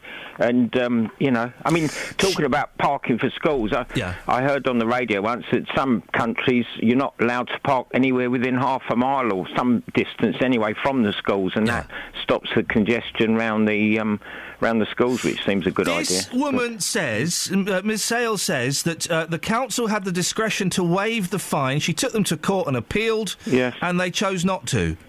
No. Should they have been a bit more generous? Well, the trouble is that the more you let people go on them, the more people will challenge them, and the whole system gets complicated, costs a lot of money. I agree with you, Paul. You know, it's tough. I got a parking ticket the other day. I parked in a residence bay instead of a public bay, and I came out and I was furious. And then you've just got to suck it up, haven't you? You've got to suck it up and go, oh, well, I made a mistake. Next time I'll look a bit better. Yeah, absolutely. You learn a lesson, and you don't do it twice, that's for sure. And you know, I mean, I know £70 is a lot of money to some people, and I suppose, but having said that, you probably get time to pay and things like that. You know? Ever had anything stuck inside your body? Steady. I don't think so, no. But, well, I had to have a hernia done, therefore, a couple of years ago, therefore they put a little patch in there, don't they, to seal up the gap. Ladies and gentlemen, that counts, Paul. What do you mean they put a little patch in there? Well, well, I don't know what it is exactly, but, you know, you get a slight lump in your groin, don't you, when you've got a hernia? So the surgeon, who was, what was his name? Chinese chap, lovely chap he was. Dr. Wing? No, it was quite Dr. Wong? Funny name, and he was very pleased because when I went down to Milton Keynes to have it done, I remembered his name, you see, and he said, you know, and he was a lovely chap. He'll be gutted if he's listening now. He's going, I won't do the accent. Oh, that Paul in Bletchley's forgotten my name. I'm gutted. Yeah, just change the subject. I mean, music-wise, I'm a very big fan of acoustic music, you know, whether it's Rod Stewart... Where's this going? You know, and people, you know, Peter, Paul and Mary, you've got Maddie Pryor from years ago, you know, and I think you should be broadening our tastes a bit and, you know, and playing a bit more... Well, I mean, I'm a fan of folk music anyway, I'll tell you what, Paul, we had soft rock Tuesday. Yes. We'll have folk rock Wednesday. Yeah, acoustic. Have acoustic day. Acoustic day Wednesday. Yeah. Paul, it's happening because of you, brother. Travel news for beds, cards and bugs. BBC Three Counties Radio. The M1 heading northbound, just getting in, it's just been reopened on the exit Slip Road due to that broken down van at junction 11 at Dunstable Road. The M25 heading anti-clockwise, looking rather slow moving on the speed sensors between junction 21A for St Albans and junction 20 for Kings Langley. The A1 heading southbound, looking rather heavy at the moment from Stirling Corner to Apex Corner, and there is a lane closed on the Great Cambridge Road heading southbound, and that's between Church Lane and College Road. That's due to a collapsed manhole and some emergency repairs that are now taking place. On the trains, no reported problems or delays. Nicola Richards, BBC Three Counties Radio. Thank you, Nicola. It's happening. Tomorrow's Acoustic Day Wednesday. It's happening, Kath. Wireless Wednesday. Sorry? Wireless Wednesday. Well, no, because people will ditch their radios. Oh, He's come up with the name. It's Acoustic Day Wednesday. we don't plug it in Wednesday. Well, no. We pull the plug out Wednesday. No, we don't, because people... Something with a word. I've got something with a word I could say to you right now, but I daren't. 7:17. It's Tuesday, the 15th of July. I'm Iain Lee. These are your headlines on BBC Three Counties Radio. Plans for a massive rail freight terminal on Greenbelt land on the outskirts of St Albans have been given the go-ahead by the government. The application by developers Helio Slough is for the former Radlett Aerodrome site. The Defence Secretary Philip Hammond is expected to be the new Foreign Secretary following William Hague's decision to stand down in the government reshuffle. And a rally's due to take place in Hertfordshire this morning in protest at the sacking of a firefighter for comments he made on social media about strike action. BBC Three Counties Radio.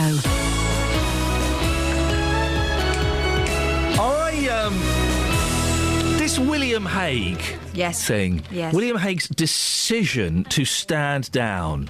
We're not buying that, are we? We're not. Come on, guys. We're not buying that. I worked at a radio station in London, Absolute Radio. It was a joint decision between me and the company for me to leave it. That means he's sacked, but we don't embarrass him. It means he was sacked. I was sacked. It was a joint. It was a joint decision for me to leave a really well paid, easy job. It's one of those... So you mean they didn't say to you, "Oh, we don't want you to pay for this anymore," and you said, "Well, sorry, you're going to." Yeah, no, they said, "We don't want you to work for us anymore, but we're going to say it's a joint decision." OK, thanks. And that's what William Hague's not stood down. William Hague loves doing that job that he was doing. He got to go out with Angelina Jolie for a mucky weekend, I think, or something. I wasn't really following the story. So he wouldn't stand down. Honestly, you really do see between the lines, don't you? Nick Coffer, across beds, hearts and bucks. I'm at Bletchley Park today for a very, very important special occasion. For me, being out of the studio is about putting faces to names and bringing to life all that's brilliant about beds, hearts and bucks. If you know the high street here and you've never seen what goes on behind you really should, because it's like a whole new world. Nick Coffer. I think for my listeners, they get a chance to hear about places they may never have visited. In fact, they may never have heard of. And also, they hear the stories from the people that bring those places to life. That is one of the mysteries of Abbots Langley Fire Brigade. Nick Coffer, across beds, hearts and bucks. On BBC Three Counties Radio. 08459 455 555 is the telephone number if you want to give us a call. Now, the life of a 20-year-old disabled man from Dunstable is being put in danger as a result of council cuts, according to his mum. Joshua Newman has experienced problems travelling by bus to Barnfield College ever since Luton Borough Council withdrew funding for transport for the elderly and the disabled. Well, Joshua's mum, Brenda Brereton, joins me now. Morning, Brenda. Morning. So Joshua's 20. Describe his condition and how it affects him in his day-to-day life. Well, he has, he's registered blind and he has autism as part of his condition. He also is... has a hearing problem, he has a syndrome, he has epilepsy, he has quite a few difficulties, bless him. You say he has a syndrome, what does that mean? It's called hypermenelosis, and that causes a lot of his problems that he suffers with his eyesight. Okay. He's slightly smaller on one side, And how does his autism affect him? Because I know that there are lots of different types of autism. What's specific about his? Well, I mean, he's not on the high end of it. He's on the lower end of it. So he is able to function, but he does get very stressed out and he doesn't like change. And his way has got to be the right way because there's no reasoning with him. When you have gets autism, frustrated. he does very much. Yeah, and I've seen a picture of Joshua, and he carries a white stick, and it's kind of obvious, you know, that he has issues, isn't it? Yes, it is. So he's been studying at Barnfield College in Luton. How long has he been studying there for, and what does he study? He's been there a year now. He's studying business at the moment. Okay. And how's he been getting on there? Is he doing all right? He's doing really well. I'm really proud of him. Good. So what's happened with this bus then? Well, since they changed the buses, I mean, at first he was getting on the bus and it was absolutely fine. And this is great because he can be independent, which he wants to be and what I want him to be. And all of a sudden, one day out of the blue, I had him screaming and shouting at me on the phone, saying, "They won't let me on the bus." And I said, "What do you mean?" And he said, "They just won't let me on the bus. They've told me I have to get off." So I said, "Well, hold your horses, hold on a minute." And I was in Dunstable and he was in Luton at that point. So there was a big distance between us, so I couldn't go running to him, which made it very difficult. I got on the phone to Arriva and spoke to them, and they said, "No, there's no reason whatsoever why he shouldn't travel on the bus because he's got a central beds pass." So I phoned him back and I said that I'd been on the phone to Arriva, and he then went to go and get the second bus, which he missed. Yeah. So he had to wait for a third one, and when he got on that bus, on the way to college, already stressed out because he was late, there was an incident and the police had to stop the bus to look for somebody on the bus. So that really, really stressed him out. And then there was a second incident not long after where he himself thought, "Well, fine, if they won't let me on the bus, I'm just getting in a taxi." So he jumped into a taxi and went off to college, and then he phoned me and I said, "So what taxi did you get?" He said, "I don't know." I said, "What do you mean you don't know?" He said, "Well, I just got in a taxi. It said taxi." So I got in it. So he didn't ring it, he just saw it and he got in. So, again, that put him at danger because anybody could put a taxi sign or say that they're a taxi. I'd have had no record as to where he was or anything. So it made it very, very difficult. So the incident with the police to one side, because that could have happened at any point, couldn't it? And while it was obviously very stressful for Joshua, the Luton Borough Council couldn't have stopped that. But the problem is, if I've got this right, Brenda, that Joshua has a bus pass because he's disabled. He's registered disabled. Yes. And he can't, because of the cuts in Luton, he can't use it at peak times. Is that right? Is that the problem? Right. That's it. He can board a bus in Dunstable and get into Luton, but as soon as he gets into Luton, they won't allow him to board any more buses. But surely, having a bus pass with central beds on it, that when he uses that bus pass, it will only be charged to central beds. Because you have like the Luton bus pass and a central beds bus pass, and they're two different ones. Because they have to separate them somehow anyway during the course of the day. So Luton surely wouldn't get paid for pay for that journey. Have you spoken to Luton Borough Council about this? I haven't spoken to Luton, no. Okay. We were hoping to get them on the show today, and they're not coming on today, unfortunately. You've spoken to Arriva. What have Arriva said? Arriva, they sent me one letter, first of all, saying that there's no reason why he shouldn't have got on the bus. He should have been allowed, and this letter states that he is allowed to travel not before 9:30. It wasn't until I decided I'd had enough, and I said, right, I'm going to the papers. This is the third incident now, and nothing's been done. You haven't trained your staff, so I'm going to the papers. And then I had somebody else ring me up from Arriva saying, well, actually, he's not allowed on the bus after a certain time. That is the policy. So, which is it? You know, we have a letter here saying, yes, he can. Then we have somebody else ringing us up saying, no, he can't. I mean, he's lucky that I'm here to help him along. There's no way he could have coped with this himself. What are you going to do, Brenda? Well, this is it. All I can do is just keep fighting for him, you know.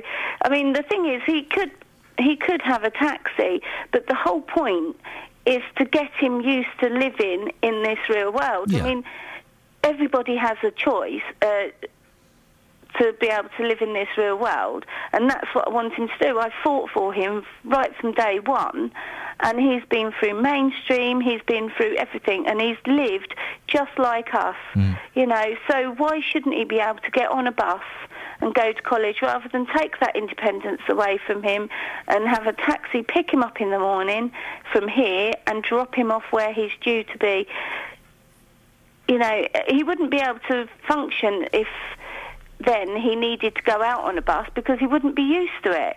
You know, we need to keep him going. We need to teach him how to get from A to B without us. You know, that's the whole point of me pushing this, you know, and not asking for a taxi, you know. And obviously it's going to be a lot cheaper for the council.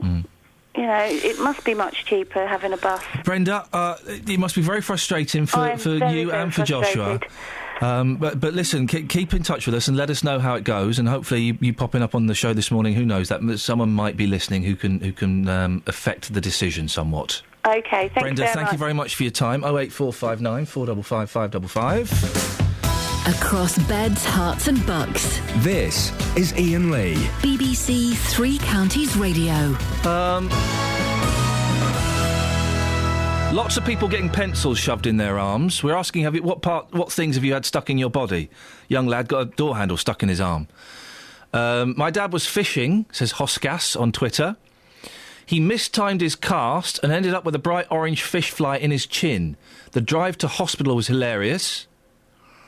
Tracy says I got stabbed by a lead pencil and still have it in my hand. Amy said the same thing. That's because she drew something rude on a pencil case in Tippex. That's understandable. And Belfast Dad says, in class, someone, brackets James Best, rammed a compass point into my bum cheek as I sat reading a book. That's gonna. Are you allowed to have compasses in schools these days? You're probably not health and safety. No, I isn't think it? you can. They're probably not as sharp as they used to be. I used to love those tin. I used to get a new tin at the start of every term with a ruler, one of those square things that I never used. What was the semicircle for? That was a protractor, wasn't it? Was that a protractor? Yeah, it showed your angles. I used to pretend it was the gun from Space 1999. Good. My boys, they know rude words now, as you know. And so if they want to annoy us, they've got a little chant they do. Oh. Right, they say the rudest words they know, right? The words they know gets a reaction. So this is their chant. If they want to be naughty, this is their chant. Bum, bum, willy, willy, gun, gun, death. Oh. Wow, they really have rolled all the bad words together in a lyrical on the phone. nugget. I'm assuming you're talking about your children. No, this is an argument I had with my wife last night. They're missing out, mate. he still won't say mate out loud. He got in bed with me last night, and my wife's banned the word mate and oi. And he's both words, I'm assuming, come from you, because you are quite an oi, mate kind of bloke. He's being naughty, he's being a real little so-and-so. He was being annoying because he's going, Daddy, I can speak American. He's going, go on then. He's going, I'm going to put that in the garbage. I was going, all right. And then he's going, bum, bum, willy, willy, gun, gun, death. Oi, mate. What a naughty little boy.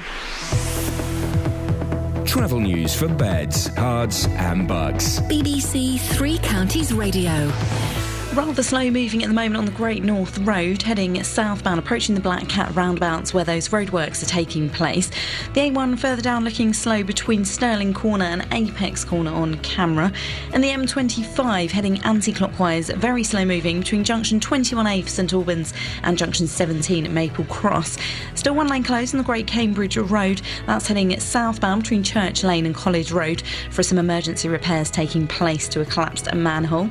On the trains, no reported problems or delays. Nicola Richards, BBC Three Counties Radio. Across beds, hearts and bugs. This is BBC Three Counties Radio.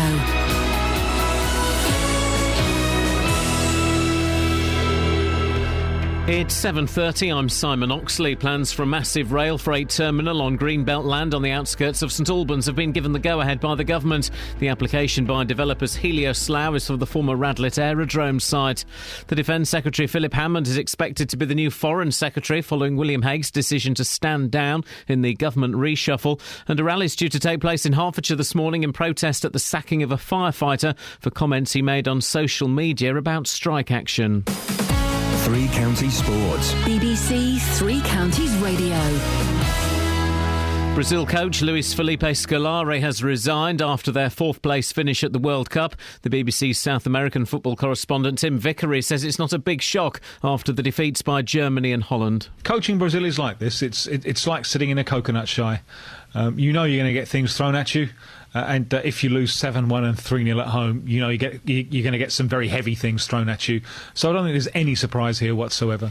Milton Keynes Dons cruised to a 6-0 win in their first pre-season friendly on their trip to Ireland. The goal scorers against St James's Gate included Dele Alli with 2 and new signing Tom Hitchcock. The Dons play Drogheda this evening. Also this evening, Stevenage make the short trip to Barnet.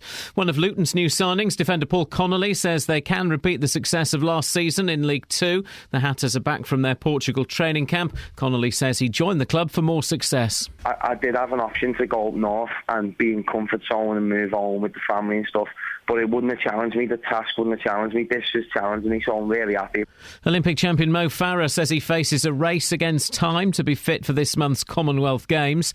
Ian Poulter is an injury concern in the build-up to the Open Golf, which begins on Thursday at Royal Liverpool. Woburn-based Poulter had a scan yesterday after sustaining a wrist injury during last week's Scottish Open, where he missed the cut.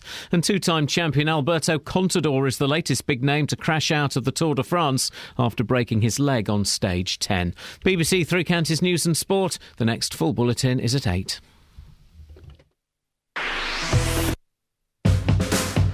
Across beds, hearts and bucks. This is Iain Lee. BBC Three Counties Radio. I'm just being reminded, of course, that Luton Borough Council are coming on later on to talk about the story we were just talking about, which is very, very exciting indeed. So we'll be hearing from them a little bit later on the show. Thank you, Tony Fisher, for calling in and correcting me. It's one of those days. Dave Luton's on the line. Morning, Dave. Good morning, boss. Now, Dave. Two little stories I want to ask Which you may get to. We may have time to get to or not. I spoke yet. Do you ever watch the Watchdog television programme? Sometimes. Are you aware of the gentleman who does the Rogue Traders? What, the last bloke or the new one? The current one. Oh, the current one. I have seen it once a couple of times. You've seen it once a couple of times, have you, Dave? Yeah. Yeah? Yeah. What's his name? God, you asked me a question now. It's a question, yeah. Yeah. Yeah. No, I can't. No, I can't just think of his Roy name Kinnear? at the moment. No, it's not Roy Kinnear. Roger Cook? No. Matt Allwright? Who? Yeah. I'm all right, thanks. Yeah, you? It's Matt Allwright. Yeah, I think so. Shall we ask him? He stands up for underdogs and people who he feels have been abused and violated. Oh, I don't know. I don't honestly know, boss. OK, well, I'm getting to a point, Dave. That's his name. That's who he is, right? Oh, OK. I spoke to him last night. Oh, yeah? Yeah, he somehow got hold of my private telephone number. Oh, yeah? And he was complaining. He heard some of yesterday's show. He was complaining about the way I had treated you on yesterday's show. He said it was borderline bullying, and that if it continued, he might consider doing a Watchdog Rogue Trader investigation into me. Oh, brilliant. No. What's his name, Mark? What? Mark what? What's his name? Mark what? Oh, right. Hope he's listening. Well, Mark... Thanks, Mark. Thanks, Freddie. Yeah, Mark Watts from Rogue Traders, Watchdog, is he wants me to apologise to you. Oh, great. Thanks, Mark. Mate. Yeah, carry on. It's Mark Watts. Yeah, thanks, Mark Watts. I want you to say, Dave, thanks, Mark Watts from Rogue Traders for sticking up for me.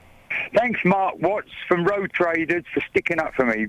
Brilliant bloke. Brilliant. I watch him all the time now. Right, let me... I'm not going to apologise to you, though, Dave. That's the point I'm getting to. Right. No, you wouldn't, would you? No, You know I what wouldn't. mean? I wouldn't. No. Right, just one little thing that would... Right, yes, first, Dave. the fire engines are still coming to Aquacork, Aqua Ring. Oh, this was the residential home, is this right? Where This is a big block of flats, yeah. Big block of flats, and you were worried that someone had overcooked an egg. Yeah, How many that's times right. a day are the fire engines going? Well, they're not coming on the basis of 4 to 5 times. They're coming about 8 times a week. Well, that's 6 fire engines. So 1.1 times a day? Well, an average about once, twice. Okay. Well, we can certainly put in a cheeky little call, Dave. Yes, and the second story... Yes, sir. I thought this British Rail, the railway system... British Rail. Stopped all freight. Because I work for British Rail on the freight. What? And it all closed down. I come out of work. You thought that there's no such thing as rail freight anymore? No. Are you insane, Dave Luton? Of course there is. Not. I know there's oil, and I know there's a little bit of coal, and I know there's cement. I'm always seeing freight trains. Freight train, you're going so fast. How do you think hobos get from one state to the other? No, hold on. I work for British Rails on the freight at Luton, Crescent Road, and down in North London. Yeah, right? yes, when was that, But all Dave? the freight stopped. Yeah. All the freight stopped. When? 1974. Oh, for crying out loud. That's 40 years ago, you plum! No, I'm just saying the freight stopped. You don't see the freight on the railways now that you did years ago. So what they taking, and why they've got a big terminal? They're taking. I don't think it's terminal. They're taking. I don't know. Food, oil, clothes, milk, hobos. Again. Are they? Yeah. Well, loads of stuff goes by rail, Dave. Are you insane? Where? You don't see it come through Lee Grave or Luton. It goes all over the country, you massive cheese. Don't. Mark Watts, could you listen to him? What he's calling me on the radio, number one. Oh dear. Now listen, I want a word with you. Yeah. Oh, here we go. Right. What did you call in about yesterday? I've got no idea now. No, you haven't, have you? What was it now? I'll think of it. And what was it then? It was about the length of grass. Oh yeah, I went down there yesterday. Oh, no, hold on. The length of grass inside the busway as You well. said it was 6 feet tall. Yes, and I see it's noticed it's all been chopped down, hasn't it? Oh, you're talking out your bum. I drove past it today because Junction 10 of the M1 was shut, so I had to go up to Junction 11 and come back and drive past the busway. It is not 6 feet. Yes, it's long. Yeah, fair play. It looks an absolute mess. You'd think they'd spent 90 million quid on it. They'd have someone going to look after it. It looks a mess, definitely, right? You need to get someone to go down there with a strimmer, right? Yeah. But it's not 6 feet tall. It was 6 feet tall. No, it wasn't 6 feet tall. They've cut it down now on the side of the road. Oh, yes. Not inside.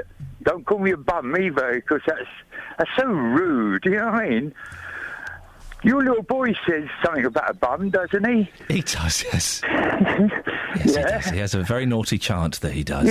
Yeah. So you're calling me him now, are you? I'm not calling you him. No. And I've not called you a bum. Stop saying bum. You did. I didn't call you that. I called you a cheese. No. I called you a cheese bell. What's that? Never heard of it. It's a big ball of cheese. Isn't that what they call it? Is that not, Catherine? It's a wheel. Is that a cheese wheel? No, yeah, it's a wheel. You're thinking of the proprietary brand that we don't mention anymore since we got... Mini Baby Bell. Shh. Yeah. Okay, right. Okay, you're a cheese wheel. Okay. So what are you calling... Okay, we've established what you called about yesterday. What on earth are you calling about today?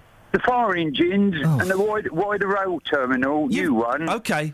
At St Albans. Ever had anything stuck in your body? Yeah. We'll leave it there. Turns out, lots of people have had lots of things stuck in... Lots of pencils. Yes. Jimmy says... Oh, no, Ben says, I knelt on a pencil in year 2. 24 years on, I still have the pencil lead in my knee. Rob said something similar on the texts. He says, I too still have the tip of a lead pencil stuck in my wrist since 1979. You can lead a horse to water, but a pencil must be lead. Guys, anyone know what that's... What?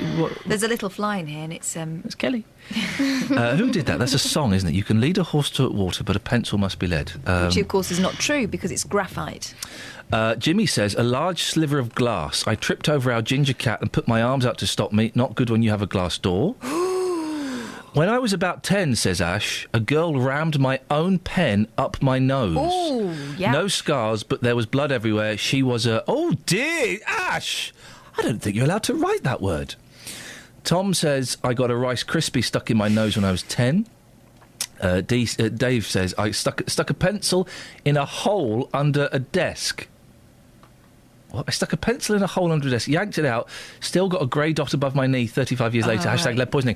That reminds me, my nephew, Dylan, he went deaf in one ear. Why? He went deaf in one ear, just stopped hearing, and they kind of, it was waxy, and then his hearing went, and then he went pretty much deaf in one ear, and this was over a period of months, okay, and they went to the doctors, and there was nothing we can do about it, and then the night he went deaf, this is after about 4 months of complaining, my sister took him to A&E, and they had a little route around, and they pulled out, like, loads of beads. He just shoved beads in his ear, and they've been absorbed by his body and become part of his body. I have a friend who's a nurse. Uh-uh. She told me about a child patient she had once who all of a sudden started suffering with terrible breath. Oh, she couldn't work out what the awful smell was. Oh, dear. Until one day she was cleaning out the child's nose and she pulled out a clothes label and a daddy long legs.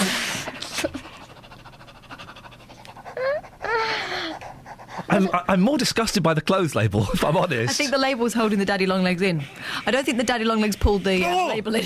Oh, I had a shiver. Daddy long legs still alive? It was long gone. That's what was causing the... He had a dead body. We've taken this to really dark depths. It's not even 8 o'clock. We have the first example of a dead body inside a child. Mm. Quite often, we've mentioned this before, quite often old people will get like a lump or it looks like a tumour or something. They get cut open and there's teeth and hair and an eye. Anyway, if you're enjoying your breakfast at the moment, chow down. 08459 455 555. Jade is... on the subject of this woman, no sympathy for this parking woman. No, maybe we didn't labour the fact that she's 71 and a charity worker. Collector. I think that may be the reason that people are against her is because of her profession.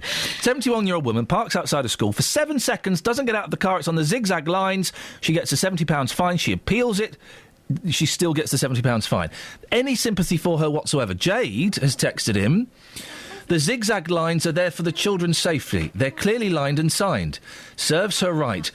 Would she still be moaning if a child died due to her negligence? Good on the council. Well, we've kind of extrapolated quite significantly away from the initial story, but I don't... Listen, I've had parking tickets where I thought I was in the right and I wasn't. I've also had parking tickets where I chanced it. Mm-hmm. Parked on double yellow lines, nipped in to buy some growlers. I don't smoke.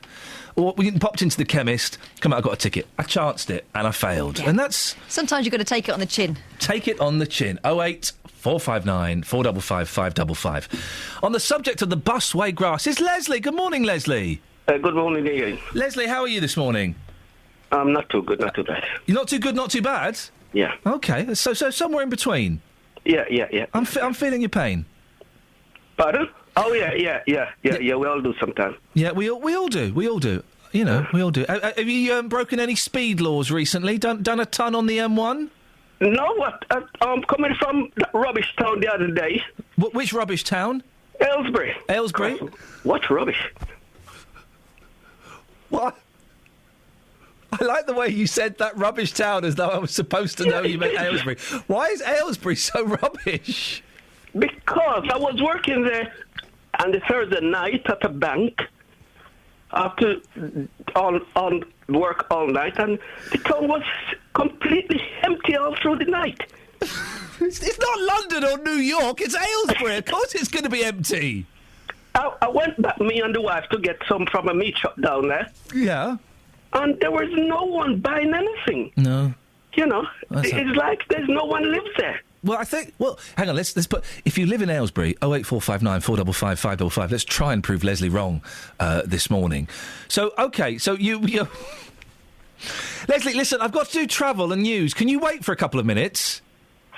Yeah, no problem. OK, thank you. He didn't sound happy about it. He didn't sound happy. I love the way he says that rubbish town, and I'm supposed to know he means Aylesbury. Leslie, I'll be with you in a second. Travel news for beds, cards and bugs. BBC Three Counties Radio. Slow moving on the Great North Road, just approaching the Black Cat roundabout, and those major roadworks continuing there. The A1 also looking heavy between Stirling Corner and Apex Corner on camera, and the M1 Luton Spur building up in patches at the moment between junction 10A for the Kidneywood roundabout and junction 10 for Luton Airport. The M25 heading anti-clockwise, rather slow moving on the speed sensors between junction 21A for St Albans and junction 17 at Maple Cross, and one lane closed on the Great Cambridge Road, and that's heading southbound between Church Lane and College Road. Some emergency repairs are taking place there. No reported problems or delays to the trains. Nicola Richards, BBC Three Counties Radio.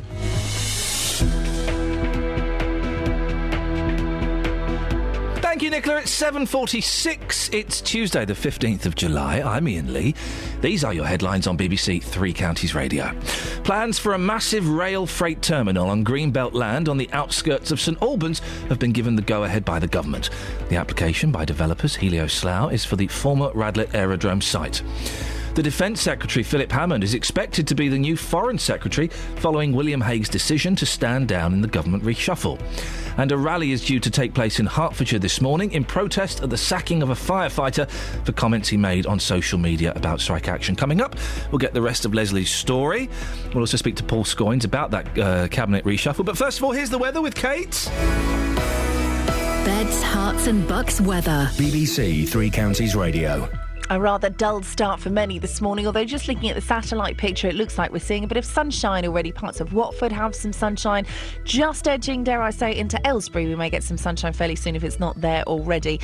This will be the story of the day, really. We're going to get some sunny spells, and it will increase the chances of the sunshine through the course of the afternoon. Now, the temperature at the moment ranging between 15 and 17 Celsius, so it's quite a warm, muggy start to the day, and it's going to get warmer. Because some of us have already got the sunshine, it will get warmer that little bit quicker, and by the end of the afternoon we're looking at a maximum of 24, maybe even 25 Celsius. Overnight tonight, clear spells. In fact, it's a nice end to the day as the clouds should disappear before then dry and clear, minimum 13 Celsius. Tomorrow, dry, bright, sunny spells, then perhaps clouding over in the afternoon, run the increased risk of a shower later in the day, but we're starting to feel that really warm, muggy, humid air I've been talking about coming up from the south, and tomorrow we could be getting up to a maximum of 26 Celsius. And that's your forecast.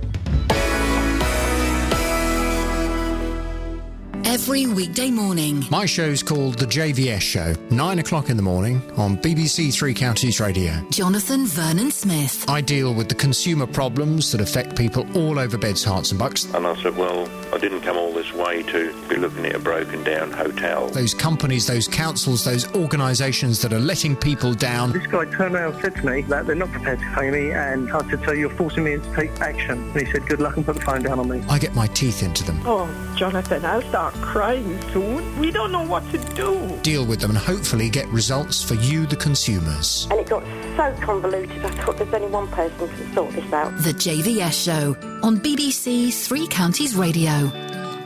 Thanks, Mark Watts from Road Traders, for sticking up for me. Brilliant bloke. We were speaking to Leslie. Good morning, Leslie. Thank you for waiting around. Why did you call in? Was it just to slag off Aylesbury? No, sorry, and I apologise to all the people. It's wrong town. It was Bletchley, Queensway. You got the wrong town! You got the wrong town! I kept getting those two mixed up, at all time. OK, well, listen, I think you... we need to do some damage control here. You need to offer a sincere and open apology to the people of Aylesbury, Leslie. Over to you.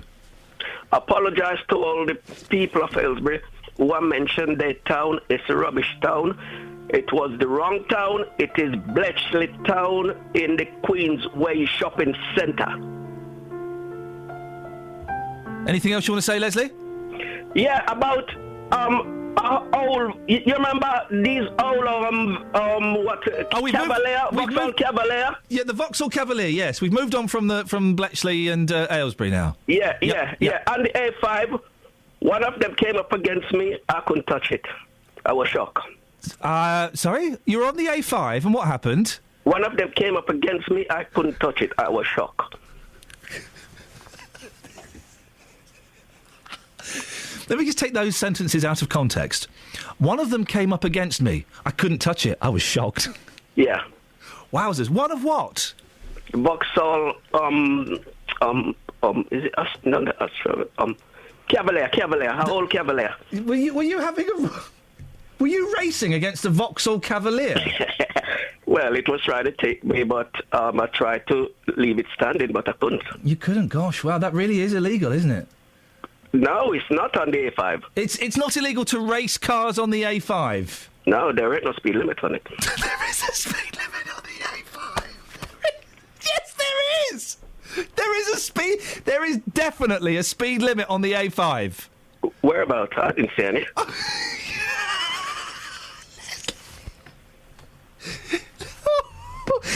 Let me just check with our political reporter, Paul Scoins. Paul? Yeah? Sorry to bring you in on this. I know we're talking about something different, and I'm just going to throw this at you. Do you know, is there a speed limit on the A5? I'm pretty sure there is. Yeah. OK, thanks very much, Paul. We'll come back to you in a second. That's a political reporter, Paul Scoins there, Leslie, who thinks there is a speed limit on the A5. Well, you think he's not sure, is he? Are you sure, Paul? Or he makes a good point there. He does make a good point. I am absolutely certain. He's certain, Leslie. Well, I didn't see one. Leslie, thank you very much indeed. If anyone can confirm or deny the rumour that there is no speed limit on the A5, I think there is. I'm pretty sure there is a speed limit on the A5. I'm pretty sure.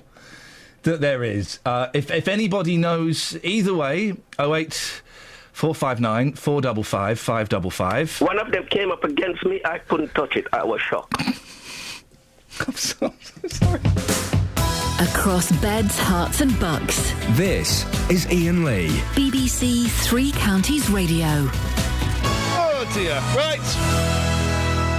Now, it's not a great... I'm so sorry, I snotted then. Right, it's not a great day to be an MP who's also a lawyer from the Three Counties. Dominic Grieve, Beaconsfield MP, was until last night the Attorney-General, the most important legal job in Parliament. Oliver Hild from North Herts was the Solicitor-General. They've both lost their jobs in David Cameron's reshuffle. Well, political reporter and speed freak Paul Scoynes is on the line. Good morning, Paul. Morning. So what exactly are these jobs? Well, effectively, they provide legal advice to the government, both of those jobs. The Attorney-General, the more senior, but they basically oversee the sort of big prosecuting departments that we know. The CPS, of course, who bring cases, the Serious Fraud Office as well. And they're also there, or their office is also there to sort of answer questions about work in Parliament as well. They also look at things like sentencing, which might be too low, because they're effectively a little independent of government. And I suppose most recently, people like Dominic Grieve have had a role in prosecuting people who've been making comments about live court cases on social media. You might remember a few of those sort of cases where people have been prosecuted for saying things about victims of rape, maybe naming them in some instances, or indeed sort of naming people who are the subject of super injunctions, as that has happened as well before. So they've had fairly senior roles in government, but on the legal side of it. So maybe we don't see it on a day-to-day basis, but we all are, in effect, we all have experience of what they do, if you like. Dominic Grieve, probably the most senior cabinet MP that we had. Yeah, definitely. I mean, it's a sort of senior position within the government, and as the Attorney General, had that responsibility for law and the way we interact with law, if you like. He according to paper reports, unfailingly polite. He was also a lot of sort of people who've criticised this move have said that he was a sort of a moderating influence on some of the other members of government who perhaps wanted to throw out the European Court of Human Rights and leave that. Indeed, someone who's a barrister from the Three Counties has just messaged me on Twitter saying that he was the cabinet brake on some of the nonsense being peddled by other MPs. So, I think there's a sense that he was perhaps that sort of person who could perhaps put a different point of view, but leaving the office, that then potentially clears the way for the Conservatives putting a piece in their manifesto next year about perhaps leaving the Convention on Human Rights. So that would be quite a senior move, a significant move for them, and perhaps that would upset quite a few people who perhaps thought that that the government weren't so keen on pushing the rule of law forward. Any idea what they'll do next, or who'll take over? Well, they've both been MPs for a while. I mean, Dominic Grieve's been in as an MP since 1997. Oliver Hild even longer, actually, 1992. He actually served in John Major's government. He was a Social Security Minister, and then was brought back into the fold in 2000. After 2010, they've got huge majorities, so I don't think there's any danger of them not, if they wanted to restand as an MP, to still be an MP. They've both got big constituencies, over 61% in Dominic Grieve's case. In Oliver Hild's case, he won by 53%, so big numbers. So, they're both legal guys. Whether or not they'd go back into the legal profession after this, if they left government, there's no suggestion that they're going to do that. They might stay on as MPs and just do their job as constituency MPs. They may indeed be reassigned different jobs in another reshuffle, but at the moment we're not really sure what they're going to do next. Paul, thank you very much. That's political reporter Paul Scoynes, joined now by Francis Crook from the Howard League for Penal Reform. Good morning, Francis. Good morning. What's your reaction to Dominic Grieve's departure? Well, I'm rather sad because partly because I had a meeting with Dominic tomorrow. What happens then? Is that meeting cancelled then? I hope I'll still go ahead. Right. But we'd worked with him a little bit over the years as Attorney General, and as everyone has said, I've always found him incredibly courteous and polite and thoughtful. Didn't always agree about everything, but that's a very sort of useful relationship. And I think he was an advocate of the rule of law, which is incredibly important, particularly at a time when we have a Lord Chancellor for the first time in 1,000 years who is not a lawyer and who perhaps didn't always quite understand the subtleties of the law or the purpose of the rule of law. To have an Attorney General who pushed through, who had a very good sense of right and wrong, of humanity and common sense, as well as the rule of law, I thought was a really important role he played. Do you think we're about to see a different approach to crime and criminality from the government? I don't know. I hope. Well, in some ways, I hope we do, and in some ways, I hope we don't. I think the thing that Dominic Grieve brought, I said, was a sense of that lawyers have a role to play because they are legislators. Primarily legislators. Of course, you're looking at Dominic Grieve because he was a constituency MP, but they are elected to pass laws and to scrutinise laws and to govern, in a sense. It is about government. And I think his role there was really important as a sort of moderating influence on some of the excesses of some of the other people who perhaps were more populist and less concerned with right and wrong. Francis, thank you for your time. Francis Crook from the Howard League for Penal Reform. Travel news for beds, cards and bugs. BBC Three Counties Radio. The A1M heading southbound, rather heavy moving between Junction 8 and Junction 7 for Stevenage. The A10, the Great Cambridge Road, there's still a lane closed at the moment and long delays. That's heading southbound between Church Lane and College Road. Some emergency repairs taking place to a collapsed manhole there. Taking a look so far at the trains, everything seems to be running well. No reported problems or delays. Nicola Richards, BBC Three Counties Radio. Thank you, Nicola. So, have you got any sympathy for the 71-year-old charity worker who was fined £70 for stopping for 7 seconds where she wasn't supposed to stop? And what things have you had stuck inside your body? Got some interesting answers coming. Local and vocal across beds, hearts and bucks. This is BBC Three Counties Radio.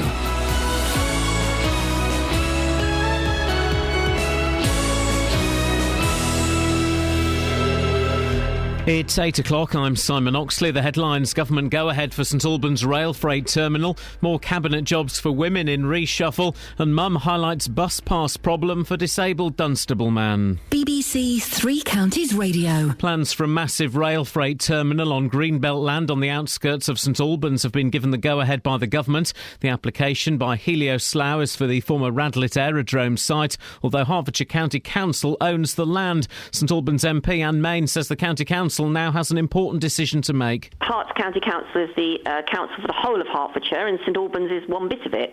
And yes, there will be a school or some hospital improvements or something that will need that cash elsewhere in the county. So I can understand it will be tempting. But on the other hand, as you say, local democracy and even Herts County Council, when they responded, as all of us did over the years, they said they didn't see the need for it at all.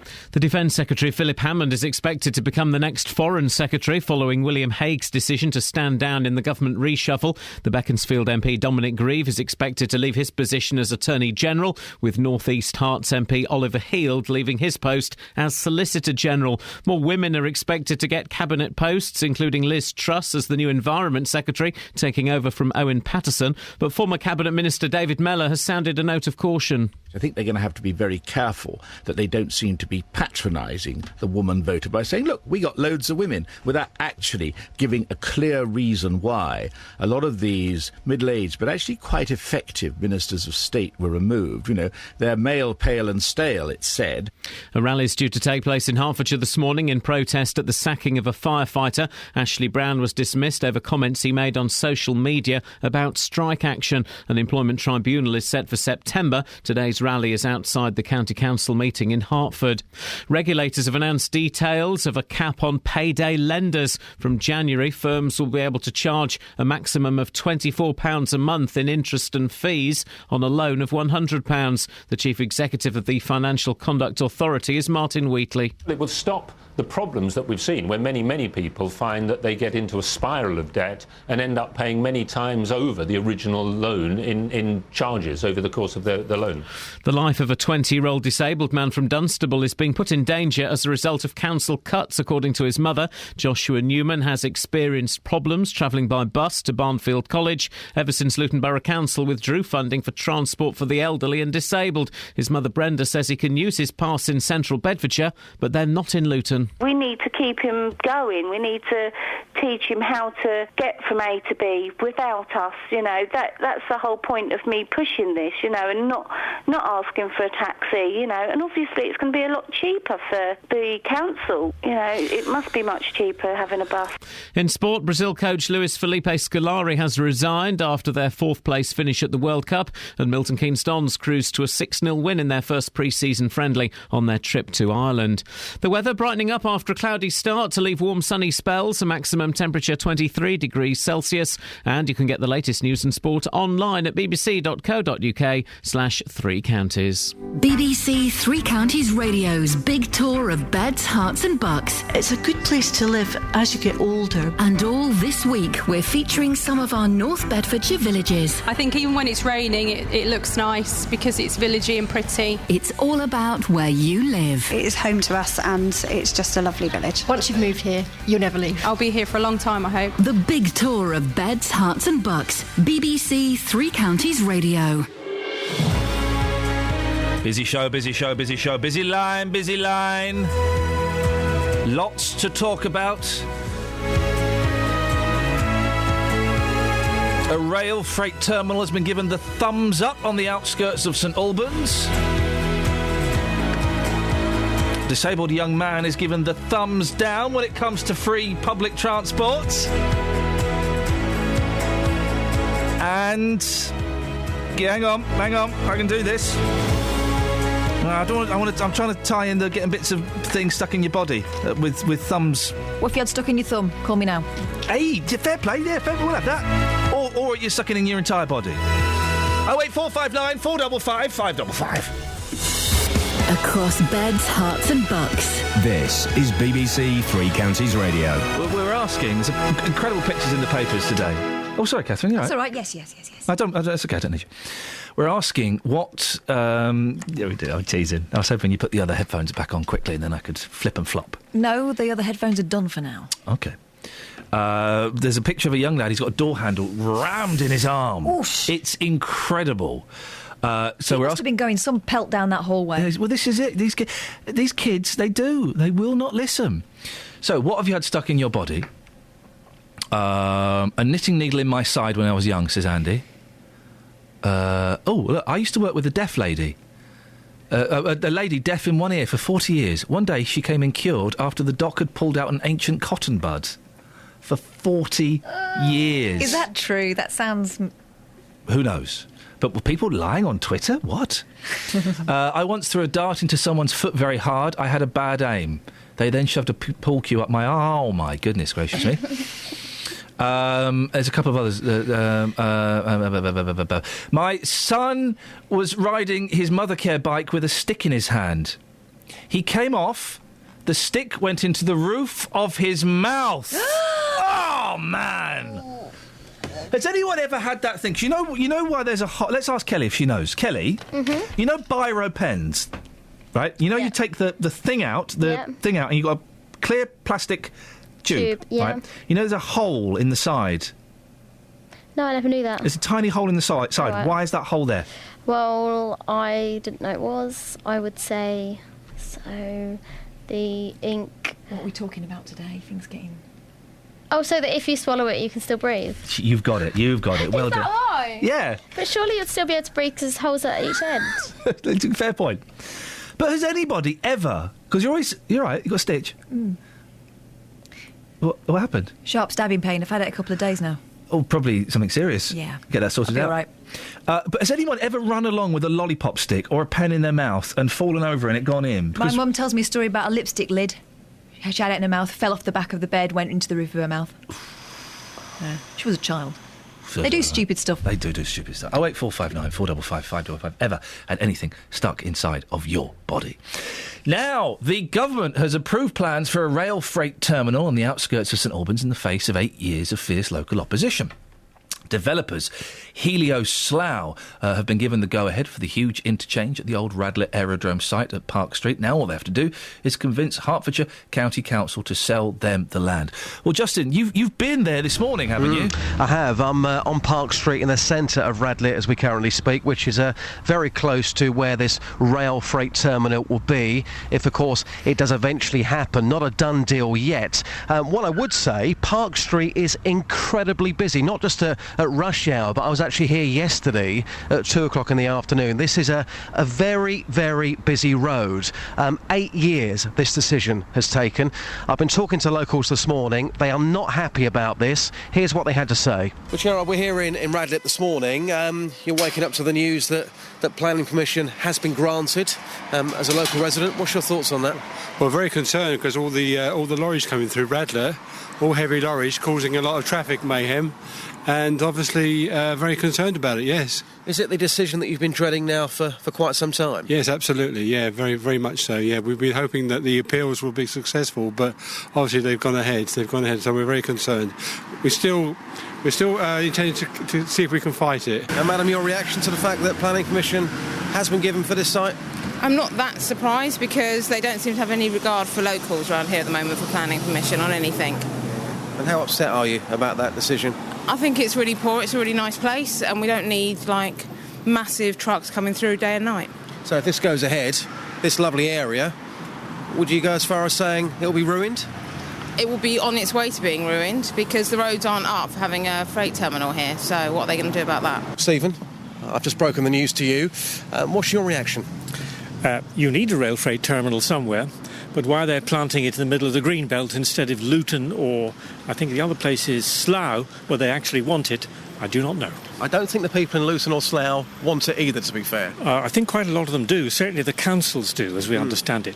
But it's the wrong place here. It's in the middle of the green belt. It's a bit of countryside that needs to be preserved because it's one of the last proper rural bits inside the M25. Will it destroy Radlett and Park Street? No, that puts it too high, but it'll damage them. So the roads can't cope? The roads will be very full. The railway station's already overused and very heavily used. And the process of building it will cause a lot of damage. Rachel, give me your thoughts on the fact that planning permission has now been granted for this site. I think it's absolutely terrible. I think it'll ruin our village. I think it'll be too much traffic, too much noise. It'll ruin the countryside. It's such a pretty place to live. Where it is, I used to live there. So I just don't think it's good for us at all. I don't see any advantages to it. I'm absolutely shocked that you've told me that because I thought it had been, planning permission hadn't been granted and there were lots of action groups to make sure that it didn't go ahead. Well, it's not actually a done deal because Helio Slough don't actually own the land, but the government have given it the permission now to be built. But obviously it's not a done deal yet. So will you now fight this with local people? Will you get together and try and do something about this? I've been to meetings at the Radlett Centre and the whole place was packed out. It was standing room only and virtually everybody is against it. There was, unfortunately, I can't remember her name, an MP from St Albans. Anne Main. That's the one, Anne Main. And no, everybody is against it. I don't know anybody who wants it. It'll completely, I can see this is a lovely place to live. It'll completely transform our way of life. We'll be speaking to a campaigner in a second, just, but very quickly, is this a case of NIMBYism, do you think? Well, the thing is, if I'm looking at this from a traffic point of view, I mean, personally, and this is just my personal view, I don't think that traffic will be able to cope here. So I can understand people's views here, because Park Street is such a busy road. To have all that extra traffic on there, I don't think it will be able to cope. But of course, it's not the end. Hertfordshire County Council, they own this land, and they now, of course, they're under huge pressure from these local people and the campaigners to hold out and refuse to sell that land. So this fight will go on for the locals and the campaigners. Justin, thank you very much. I'm joined now by Cathy Bolshaw, who is a campaigner. Good morning, Cathy. Good morning, Ian. I was going to say work with, that's not the right word, but let's use it. You work with a group called Strife. What does Strife do, and what does it stand for? Strife is the campaign group that was formed 8 years ago to specifically and only to fight this monstrous proposal. So what's your reaction to the news that broke yesterday? Well, obviously gutted. I have to say not entirely surprised, to be fair, but when you see it in black and white, it does kind of bring it home, and yes, it is a travesty for this area of Hertfordshire. It must be quite gutting after 8 years or so of campaigning to get this decision. Yes, it is. It is, quite frankly, and it is because it's just such the wrong place for this particular proposal as a strategic rail freight interchange. The numbers just do not still stack up, and it just doesn't point that it will work as a strategic rail freight interchange, and that is the point, Ian. And the other point is that I'd like to make is that there really should be a national cohesive assessment as to where these strategic rail freight interchanges should be sited nationally, so that then they do work, so that they're integrated with the ports, they're integrated with the rail systems, they're integrated with the freight network. There really should be a national cohesive approach to all of this.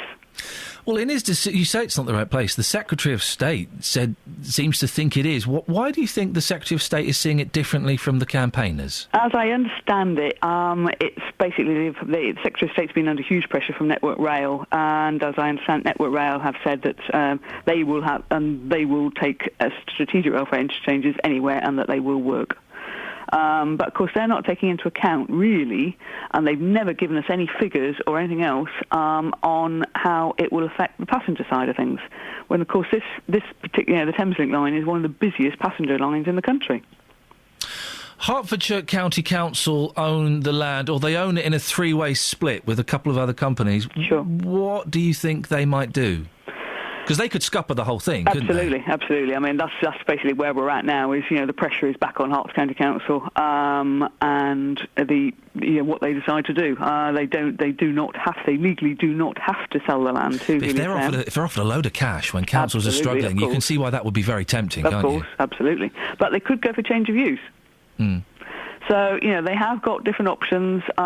It's certainly not the end of the road yet. It's a very big blow.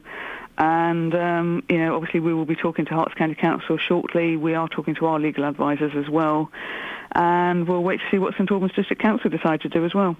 Do you think that there is more battle in this? I mean, I think Anne was saying it's something like £1 million of public money has been spent fighting this. Is it time, Cathy, and, I hate to say this to you, is it time to admit defeat?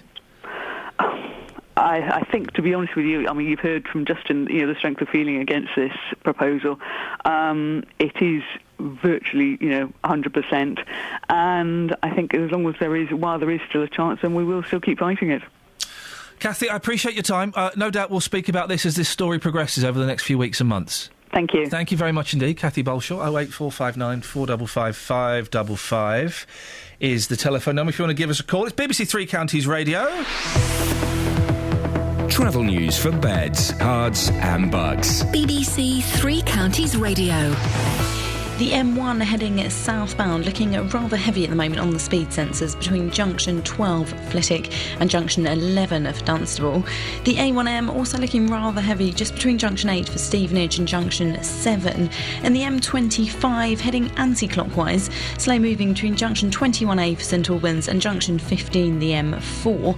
The A414 is looking rather heavy around the Park Street roundabout and slow moving on the Great Cambridge Road heading southbound between Church Lane and College Road. So far on the trains, no reported problems or delays. Nicola Richards, BBC Three Counties Radio. Thank you very much.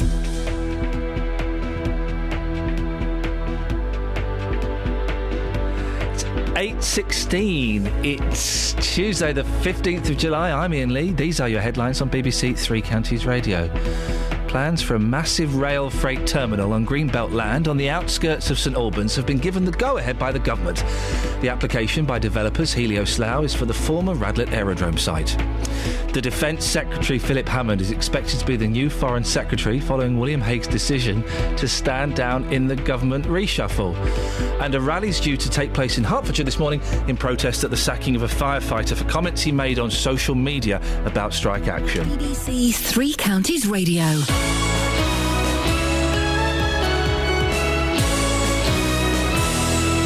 BBC Three Counties Radio's big tour of beds, hearts and bucks. Absolutely picturesque, beautiful bridge to drive over. It's always been a lovely village, local, and quiet. And all this week, we're featuring some of our North Bedfordshire villages. So much going on here, so much. Living rural, you have rural atmosphere. Inviting everyone to where you live. It's a gorgeous village, very picturesque. I think even when it's raining, it looks nice because it's villagey and pretty. If you've got a story everyone should hear about, let us tell them about it. It is home to us and it's just a lovely village. Once you've moved here, you'll never leave. I'll be here for a long time, I hope. The big tour of beds, hearts and bucks from BBC Three Counties Radio. Call 08459 455 555. BBC Three Counties Radio. I could probably kill a bird if I had to. Well, and considering we're both trained marksmen... Yes, I was looking at those pictures just yesterday. We should do that again. That was fun. I enjoyed that. I'd like to go and... We shot clay pigeons last time. I think something a little bit friskier. There's a wood pigeon that lands on my chimney, as I found this morning at 4 o'clock. I could shoot that. Yeah, well... No doubt about it. Do it. You're legally allowed to. Can you do that? Yeah, of course you can. Can you shoot pigeons in your own garden? Yep, of course you can. Really? I'm pretty sure. Does anyone know where I can get tooled up? 08459 455 555. Is that your big question today? Yes. Where can I get a gun? Where can I get a gun? I want to shoot a bird.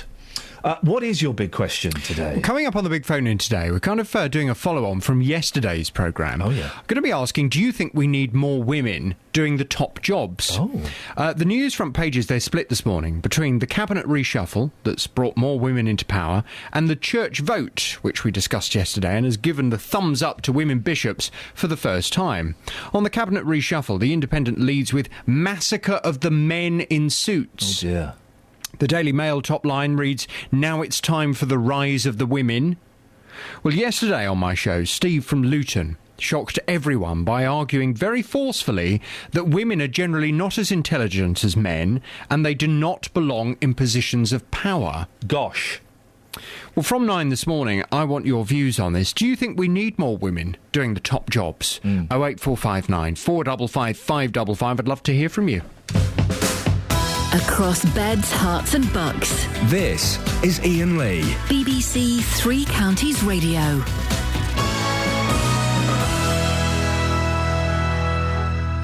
Right, 08459 455 555 is the phone number. We're asking any sympathy for a 70-year-old charity worker who parked for 7 seconds outside a school and got fined 70 quid. I don't have any sympathy for her. You shouldn't have stopped there. We're also asking, what things have you had stuck in your body? I know. Tread carefully. Ken has emailed him. When I was a kid, I threw a dart which stuck in my brother's back. He rang screaming to find my mum, with me chasing to try and pull the dart out before my mum saw it. Luckily, I just made it so he could only show a red dot with some blood. Like a ninja assassin. And let's do a couple of texts. Ian, I got a 2-inch nail in my finger twice. I got a piece of wood in my hand from sliding down a ladder and bits of metal in various fingers, said David. Here we go. My friend fell out of a tree when I was young and got impaled on a street sign. That's what we want, isn't it? 08459 455 555 is the telephone number if you want to give us... Oh, my gosh, there's a picture of a bit of metal in his finger. Is that real or is that one of those tricks? No, that's Gaz's nail in his finger. Painful. On to slightly more serious issues. The life of a 20-year-old disabled man from Dunstable is being put in danger as a result of council cuts. That's according to his mum. We spoke to her about an hour ago. Joshua Newman has experienced problems travelling by bus to Barnfield College ever since Luton Borough Council withdrew funding for transport for the elderly and disabled. He's registered blind, he's autistic, he has trouble hearing, he has various other issues. He's allowed to travel part of the journey using his bus pass. Then when he gets to the Luton borders, well, he's not allowed to get on a bus. Joined by Mick Dillon from the Disability Resource Centre in Dunstable. Morning, Mick. Morning, Ian. You come across this kind of story regularly? I think it's going to happen more and more. I mean, Luton have had issues with their transport policy for a number of years now, and this is a complete nonsense, and I think the chickens have come home to roost, really. Why should someone like Joshua get free transport even at peak time? Well, I think, having a disability costs money. And autism, notwithstanding other conditions he may have, autism is one of those borderline conditions that isn't always recognised by local authorities having an impact on the individual and the family. So a disability costs money, and a lot of people can't afford to have their own vehicles, and taxis are expensive. So community transport, it becomes key. And, Luton's track record with the dial-a-ride over the last 6 months, and now the community transport in terms of buses, exemptions, it just means that it's actually reducing the independent choice and control for disabled people when the government and local authorities are supposed to be doing the most they can. Luton Borough Council blamed the government for withdrawing funding for peak travel for the disabled and the elderly. And corners, do have to be cut, don't they, Mick? Lots of money has to be saved, and if they can save money by excluding free transport at peak, it's only at peak times, then is that a worthwhile saving? Well, transport is such an anomaly that the tail wags the dog in transport, so the operators actually decide what routes are provided and the frequency of buses.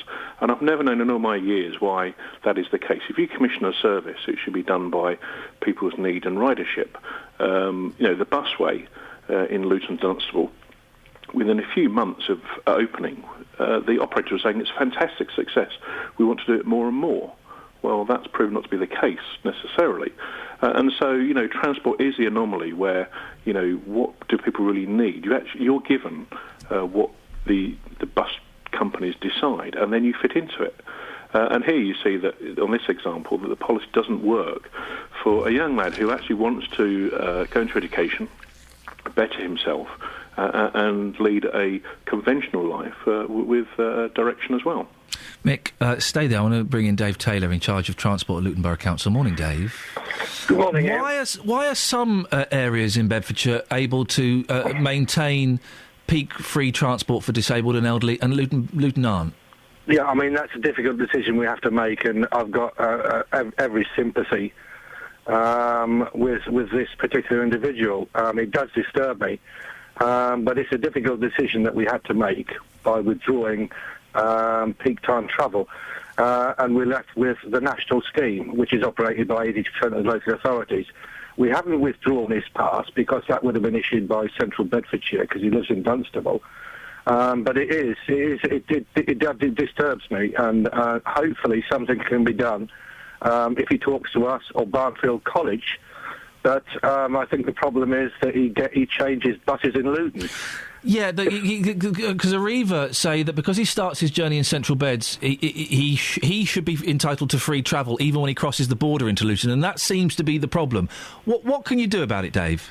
Yeah, I mean, my understanding is if he boards a bus in Dunstable to Luton, then that's fine. But you couldn't do it the other way after 9:30 in the morning. So he has to change. That's the problem, isn't it? Yeah. Well, the problem. Well, I looked at it yesterday and checked with officers, and he lives in Central Dunstable.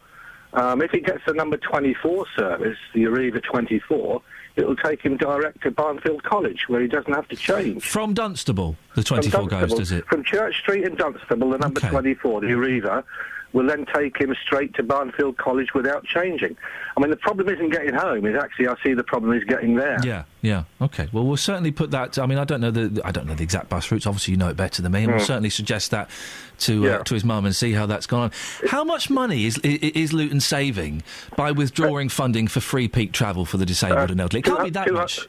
It's a saving of £240,000 a year. That's the maximum we can save. Is it worthwhile, Dave? Because some people might consider it to be a bit cold. It is, and I receive lots of phone calls from elderly people. I said, no, we're not withdrawing a bus pass. We're doing a national bus pass scheme, which is enshrined in law. It came in 2009, which allows free travel on buses between 9:30 in the morning and 11 o'clock at night. So people change their travelling habits. I mean, I did. I've got a bus pass, and instead of travelling at 9:20, I travel at 20 to 10. Mick, it's a lot of money that they're saving, and Dave's right, they're not totally getting rid of the bus pass system. It's still there, it just means you have to go after 9:30. Is that not fair enough? Well, that depends on when colleges start as well, of course, to be fair. And if you think you have a disability, you won't actually fit in and not be treated differently and special, if I use such a word. And if college starts at 9 o'clock, you want and need to be there at 9 o'clock. I suppose the argument could be, Mick, if you want to be treated, in inverted commas, as normal, whatever that means, then some people might say, well, hang on, I don't get free bus travel. But then society doesn't discriminate in quite the same way. And I think that's a much bigger issue. I think the other thing is that I'm on record quite a few months ago when Councillor Taylor may have been at the Older Persons Partnership Board, where I said that this is actually a false economy, because while you're saving 250 or 40,000, whatever, the reality is that on personalisation agenda, where people have support plans to achieve what they want in life, there's actually got to be more resources provided so transport can be taken out of the equation.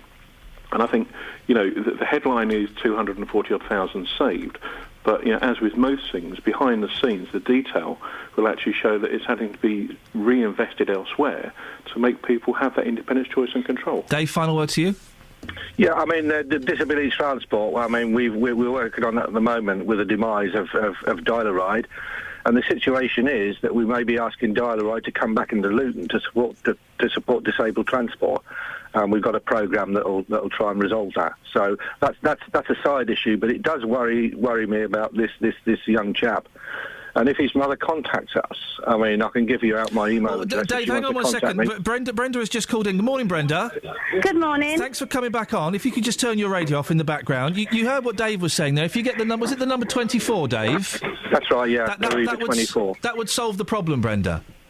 Yes, we've looked into that, and the problem is it's not always on time, so sometimes it leaves really early. And secondly, when my son is on that bus, because it takes an hour and a half, he's constantly looking at his watch, constantly, to think, am I going to be late? Am I going to be late? This is the whole point, with autism, it's not that straightforward. But Brenda, listen, but some buses are early and some buses are late. That happens. And you can't... it would be difficult to blame the bus company or the council if there is a direct bus that goes from where you live to the college, and the only problem is that it takes too long. The journey's an hour and a half. Maybe, and let me just put this out there, maybe, perhaps if the bus journey is too long, you might need to look at alternatives then. Well, this is the whole point of this new busway, which is supposed to be so fantastic. He can get on it. It's really quick, it's fast, he feels comfortable using it, he's still left so that he can be independent, but as soon as he hits Luton, he's stuck. And that's the point, there's this big hype about how fantastic this busway is, but if he can't use it, it can't be that fantastic, surely. Dave? Yeah, it sounds like he is using the busway because he whizzes down from Dunstable and gets off at the interchange, where he must get the number 24 at the interchange up to Barnfield College, and I think that's where the problem is. That's right. The 24 is not the fastest bus service in the world. It does have quite a number of stops. But I can give you my email address, then please contact me. We'll try and work something out with Barnfield College. I tell you what we'll do, Dave. Listen, I appreciate you coming on, particularly after yesterday. You're a good sport. We will put you two in touch with each other, and Brenda, you can have a chat with Dave yourself and see if maybe he can pull a few strings or come up with some other suggestions. Is that okay, Brenda? Okay. Yep. Thank you very much indeed, Dave. Thank you, and Councillor Dave Taylor, Mick Dillon as well. It's 8:31. Let's get the travel news. Travel news for beds, cards and bugs. BBC Three Counties Radio. Rather slow moving on the Great North Road approaching the roadworks at the Black Cat roundabout. The M1 is looking very heavy at the moment, heading southbound between junction 12 for Flitwick and junction 11 at Dunstable Road. The A1M also slow moving between junction 8 and junction 7 for Stevenage. The M25 heading anti-clockwise, very slow moving between junction 21A for St Albans and junction 15 the M4. The A414 is looking slow around the Park Street roundabout, and also very slow moving on the Great Cambridge Road between Church Lane and College Road. No reported problems or delays to the trains. Nicola Richards, BBC Three Counties Radio. Across beds, hearts and bugs. This is BBC Three Counties Radio.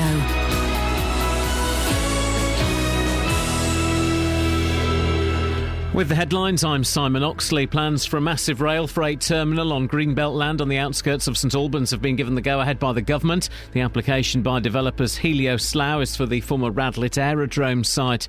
The Defence Secretary Philip Hammond is expected to be the new Foreign Secretary following William Hague's decision to stand down in the government reshuffle.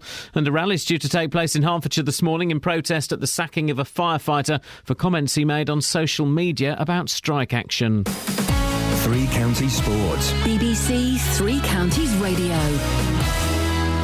Brazil coach Luis Felipe Scolari has resigned after their fourth-place finish at the World Cup. The BBC's South American football correspondent Tim Vickery says it's not a big shock after the defeats by Germany and Holland. I'm not sure how much he's quit and how much he's been pushed, but really from the minute that the fifth goal probably went in from Germany against Brazil in that semi-final before the half-hour mark, Scolari was already the ex-coach of Brazil. Milton Keynes Dons cruised to a 6-0 win in their first pre-season friendly on their trip to Ireland. The goal scorers against St James's Gate included Dele Alli with 2 and new signing Tom Hitchcock. The Dons played Drogheda this evening. Also this evening, Stevenage make the short trip to Barnet.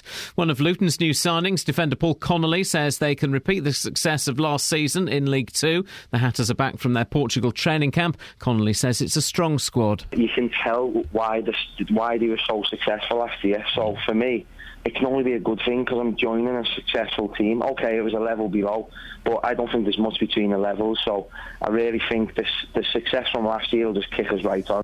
Olympic champion Mo Farah says he faces a race against time to be fit for this month's Commonwealth Games. Ian Poulter is an injury concern in the build-up to the Open Golf, which begins on Thursday at Royal Liverpool. Woburn-based Poulter had a scan yesterday after sustaining a wrist injury during last week's Scottish Open, where he missed the cut. And two-time champion Alberto Contador is the latest big name to crash out of the Tour de France after breaking his leg on yesterday's stage. BBC Three Counties News and Sports. The next full bulletin is at 9.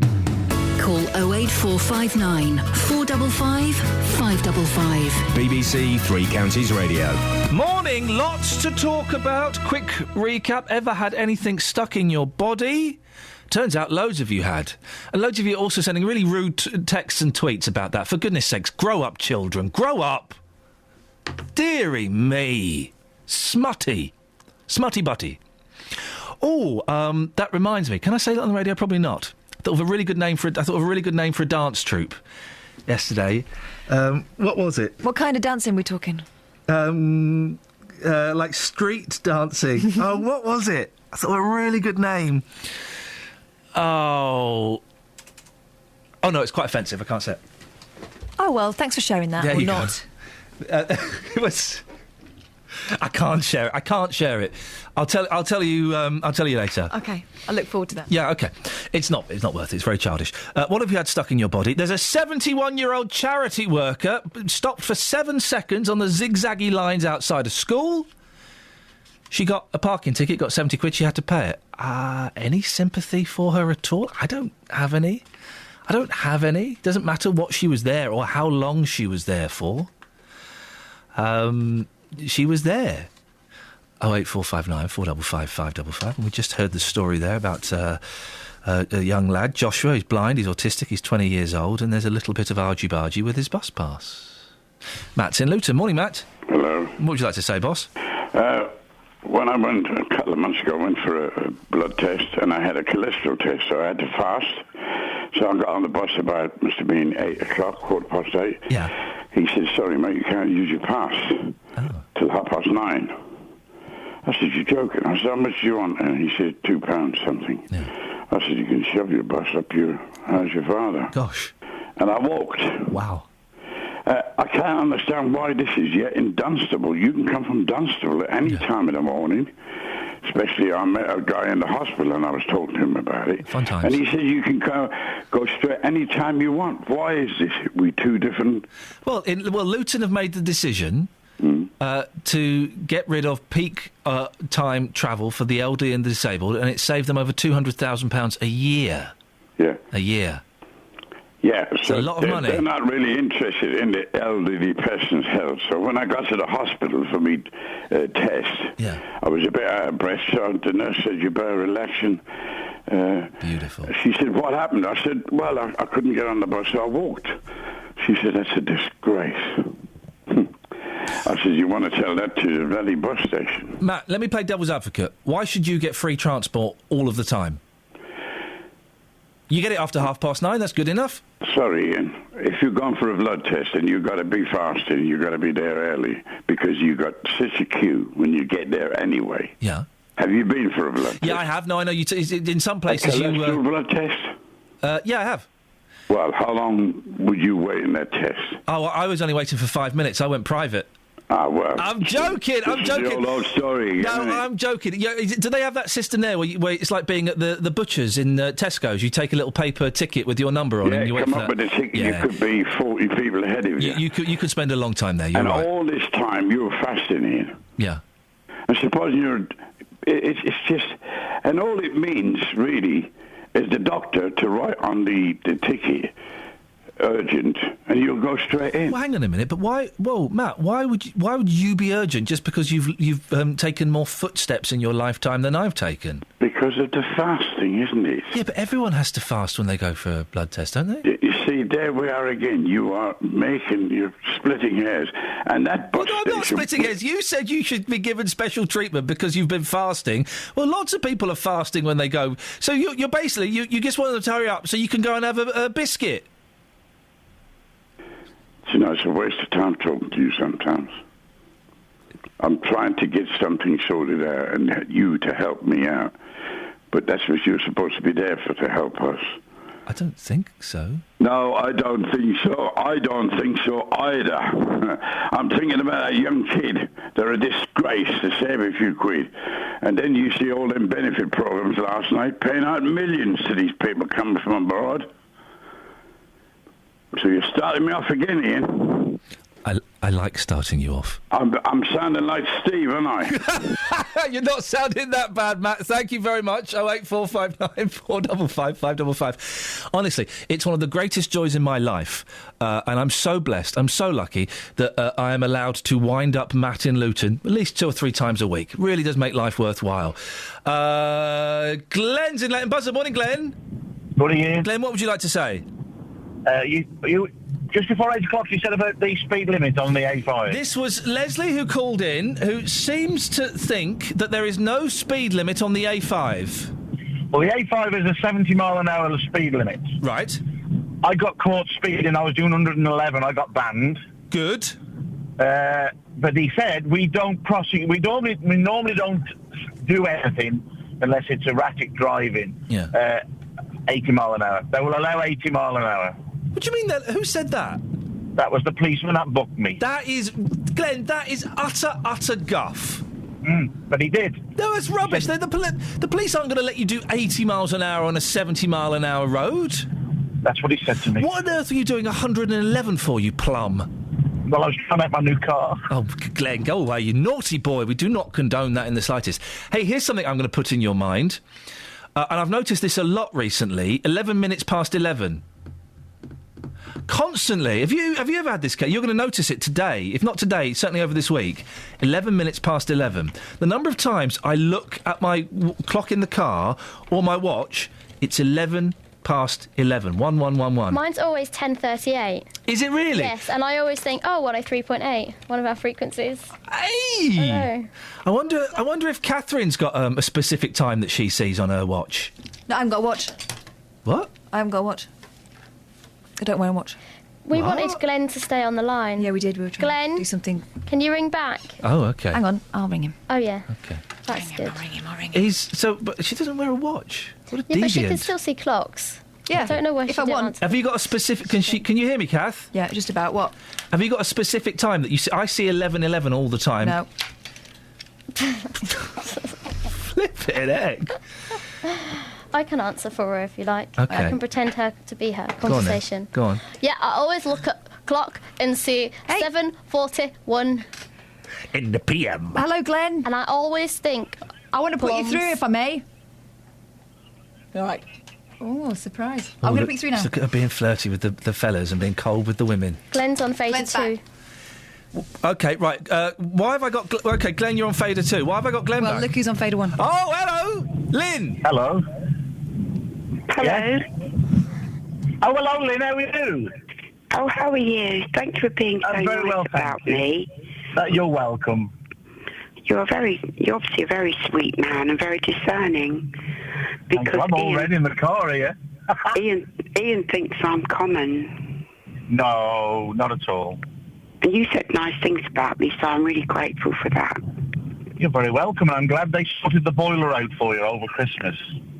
And where do you live in the Three Counties? I don't. I actually live in Northampton, but I travel to Leighton Buzzard every day. Or have you been listening to that fabulous, the Treasure Quest? Oh, on a Saturday, yes, with Jonathan. Joe Vios is on now. Yeah. And it used to be the Three Counties, and now it's them against Northamptonshire, isn't it? I listen to them. I'm torn between the both, to be honest. I actually helped a tiny clue on Saturday. It wasn't much help, but I helped a little bit. Don't you think? Who won? I think who won? I think Northampton. Three Counties. But by a couple of seconds. Oh, it was second. Oh, that's right. Yes, Tim got there 11:59. That's right. It was so close, but yeah. Well, so what are you doing today, Lynn? Well, I'm listening to Three Counties, obviously. They're going to play a silly song now, aren't they? I can hear it, yeah. Oh, Ian, thank you very much. Yes, thank you, Ian. We'll have to go and have a meal one day. That would be nice, as long as I wouldn't want to interfere if you're in a relationship or anything, but I'm quite... No. Just a platonic relationship. Well, exactly, because I'm quite old. You don't sound old. I'm going to be 60 soon. Well, that's only five years more than me. That's all right, then. We can do that, can't we? We certainly can. That would be really nice. I'd like that. Okay, I'll even No, you don't have to. You don't have to pay. You don't have to pay. What's your accent? Because it doesn't sound like Northampton. No, I'm from Telford originally, in Shropshire. Oh, are you? Shropshire, yeah. Yeah. But this is the posh end of Shropshire. Oh, is it? Well, you couldn't get up from there with me then, because according to Ian, I'm common. No. It was very sweet, because after that programme, I got a text from a friend of mine, Derek. He's a taxi driver. He's a lovely man. And he sent me a text saying, I think you've got an admirer. And he also put in this text, and you don't sound common, you sound quite posh. And he put in this text, apparently they're going to hook you up next time. How embarrassing is that?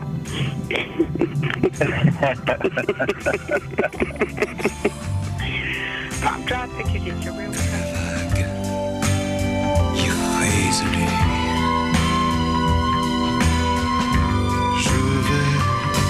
Je veux et je viens entre tes orphelins.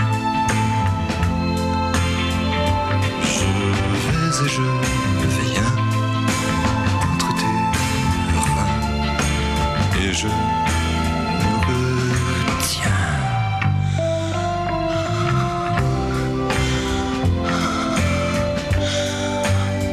I think it's disgusting. Travel news for beds, cards and bugs. BBC Three Counties Radio. The M1 heading southbound, very heavy moving on camera between junction 11 for Dunstable Road and also junction 10 for Luton Airport. Very heavy moving in St Albans on Hatfield Road, just at Catherine Street. And taking a look at the A414, that's looking rather slow moving around the Park Street roundabouts. And the M25 heading anti-clockwise, slow moving between junction 21A for St Albans and junction 15 at the M4. So far, taking a look at the trains, everything seems to be running to time. No reported problems or delays. Nicola Richards, BBC Three Counties Radio. Nicola, thank you very much. 8:46 on this romantic Tuesday, the 15th of July. These are your headlines on BBC Three Counties Lovers Radio. Plans for a massive rail freight terminal on Greenbelt land on the outskirts of St Albans have been given the go-ahead by the government. The application by developers Helio Slough is for the former Radlett Aerodrome site. The Defence Secretary Philip Hammond is expected to be the new Foreign Secretary following William Hague's decision to stand down in the government reshuffle. And a rally is due to take place in Hertfordshire this morning in protest at the sacking of a firefighter for comments he made on social media about strike action. Let's get the weather. Here's Kate. Beds, Hearts and Bucks weather. BBC Three Counties Radio. Good morning. We're already starting to see some sunny spells across all three counties. Actually, the cloud thinning and breaking in many areas, and the temperature rising. It's already around 18 Celsius in some parts. It's likely to get up to around 24, maybe 25 Celsius later if the sun comes out for long enough. Overnight tonight, dry, clear, the wind staying light. Minimum temperature in the rural spots, 13 Celsius. And for tomorrow, dry, bright and sunny. Through the afternoon, an increased amount of cloud could lead to one or two showers as the heat really starts to rise. We're dragging in some very humid, warm air from the south. We're looking at a maximum tomorrow of 26 Celsius. And that's your forecast. Thank you very much, Kate. Every weekday from 3. Spend your afternoons talking about beds, hearts and bucks. It's an amazing venue. If you haven't been to Amstel Park, get along. It's absolutely beautiful. Discussing the biggest stories. In terms of our people, we've invested £5 million to recruit new nurses. In the company of friends. Howard Berry, Ian Brown, Amanda Devlin. Amanda, what have you been watching this week? I went to the Happy Days. And debating the week's hottest topics. The biggest problem is actually lack of money, lack of opportunities, poor availability of training. The use of CCTV spy cars to catch people who park illegally is to be banned. Roberto Perroni, weekdays from 3. BBC Three Counties Radio. Justin Dealey, Justin Dealey, Hello. Justin Dealey, Justin Dealey, Bye. Justin Dealey. Where are you going? Hello? Justin? Hello, boss. How you doing? What are you doing? Well, I was having a conversation with your executive producer, can we call it? Well, I don't think I have one here. Yeah, good point, actually. What name are you referring to? It was Kelly. Bets! Hello. Bets! I was briefing him up. Bets! I was preparing him for air. Bets! She was harassing me about my You're not smoking. executive producer.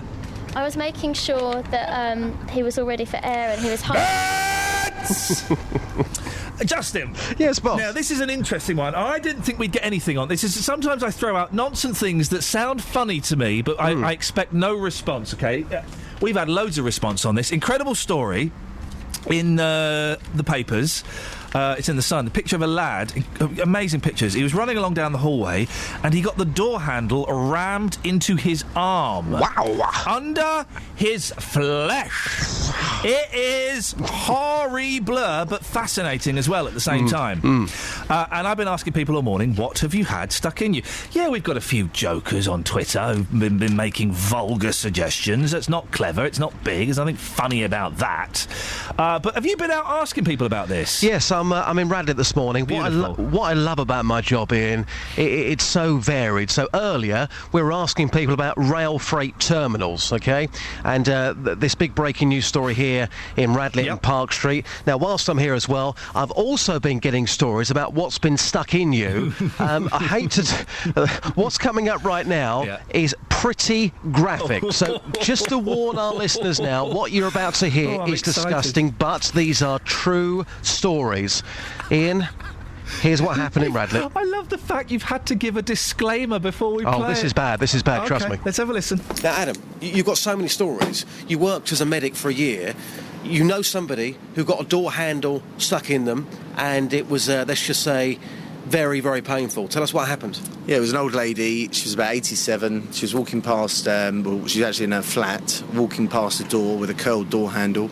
And the door handle, because of her flabby skin, or, you know, the not firm skin, it's secured its way into her tricep and ripped the skin and the tricep 3/4 of the way off. Oh, my goodness me. That must have been horrifying to see that. Oh, no, it was good for me. It was great for the medic side of it, but yeah, for her it was quite horrific. Yeah, absolutely. Anything else? Anything else bizarre you've seen stuck inside somebody? Yeah, I got called to a schoolboy that was messing around with the rubbers on top of the pencils, and he was playing with it up his nose. The rubber came off and got secreted about 3/4 of the way up his nose canal. Sheesh. Right, I'm going to leave it there. I feel quite sick now. Thanks very much. Kevin, it's our random question of the day. What's been stuck inside you, sir? I've had the splinter the size of a matchstick through one of my fingers and out the knuckle, which gave me septicemia, put me in hospital for a week. Wow. And had to see a plastic surgeon. That's the naughtiest thing, really. Not very big, but mighty. Wow. Anything else? Just nails and bits and pieces, splinters mainly. Yeah. It's a miracle you're still alive. You're living the life, aren't you? Got the sunshine, you're still alive. Yeah, hopefully I'm going to get oiled up later and catch a few rays while building, yes. Yeah. Oh, dearie, dearie. You wanted stories, mate, I delivered. The fair play, Justin. Yeah. A lot of people, listeners, people in the office, members of management, people who are working on this show, are really, really rude about you. I mean, some of the stuff they say is disgusting. Yeah. But all of that may be true, but you get the stories. Hey, listen, I don't care what they say. It's all about what comes out of the speaker. #fact. You're like Confucius or Buddha or another wise man from the Orient. Yeah, I think so. Justin, thank you very much. See you Thank you, later. boss. Ta-ta. We're asking what have you had stuck inside you. Barbara's in Stevenage. Good morning, Barbara. Good morning. Good morning. My husband got out of bed one night and he walked into a needle that went in eye first. What? And all that was left hanging out of the bottom of his foot was the cotton. So when he drove, he then had to drive down to A&E with the cotton sticking out of his foot. Whoa. And when you pull the cotton, obviously it was pulling the needle the wrong way. So we had to cut out at 2 o'clock in the morning. How? Oh gosh, Barbara, this is horrific. How did he drive himself? Yeah, we drove down. Did you drive him? No, he drove himself. Why did you not drive him? Because I can't drive. That's a very, very simple explanation. Yeah, dealt with more accidents than that. Yeah, blimey. And so, is it one of those things when you turn up at the hospital with something like that? Do the nurses, with the greatest of respect, do they laugh at you? Well, there was quite a few people walking in and out of his cubicle, I must admit, and trying to pull the cotton to see which way the needle was going. So hang on, it went right into his foot, so just the cotton was sticking out? Yeah, just the cotton was sticking out. Oh, Barbara. Was it you that left that needle on the floor? I've got a feeling it was, actually. Naughty No, Barbara. I know. Naughty. Yeah, well. Brilliant. Thank you very much for that. Oh, dear. Gareth's in Lower Stondon. Morning, Gareth. Morning, Ian. What How you you got for us? doing? Yeah, I'm all right. I'm disgusted, but I'm all right. What have you got for us? Well, things getting stuck in the body. Yeah. I was once having a little peanut fight. It started out with people a peanut fight. Yes. You've had a peanut fight. You're a man of the world. I don't think I've ever had a peanut fight. Come on. Well, so you're just throwing peanuts at each other? Yeah. What a waste of peanuts, though. I love... Peanuts are God's nuts. No, hang on, that came out wrong. I love peanuts. OK, so you're having a peanut fight with someone, yeah? Yeah, having a peanut fight. So a group of us, we were chucking peanuts around, and then somehow one got lodged in my ear. And it's like, oh dear. Yeah. So I called Mum in. She tried to get it out, and she ended up pushing in even further. Mum.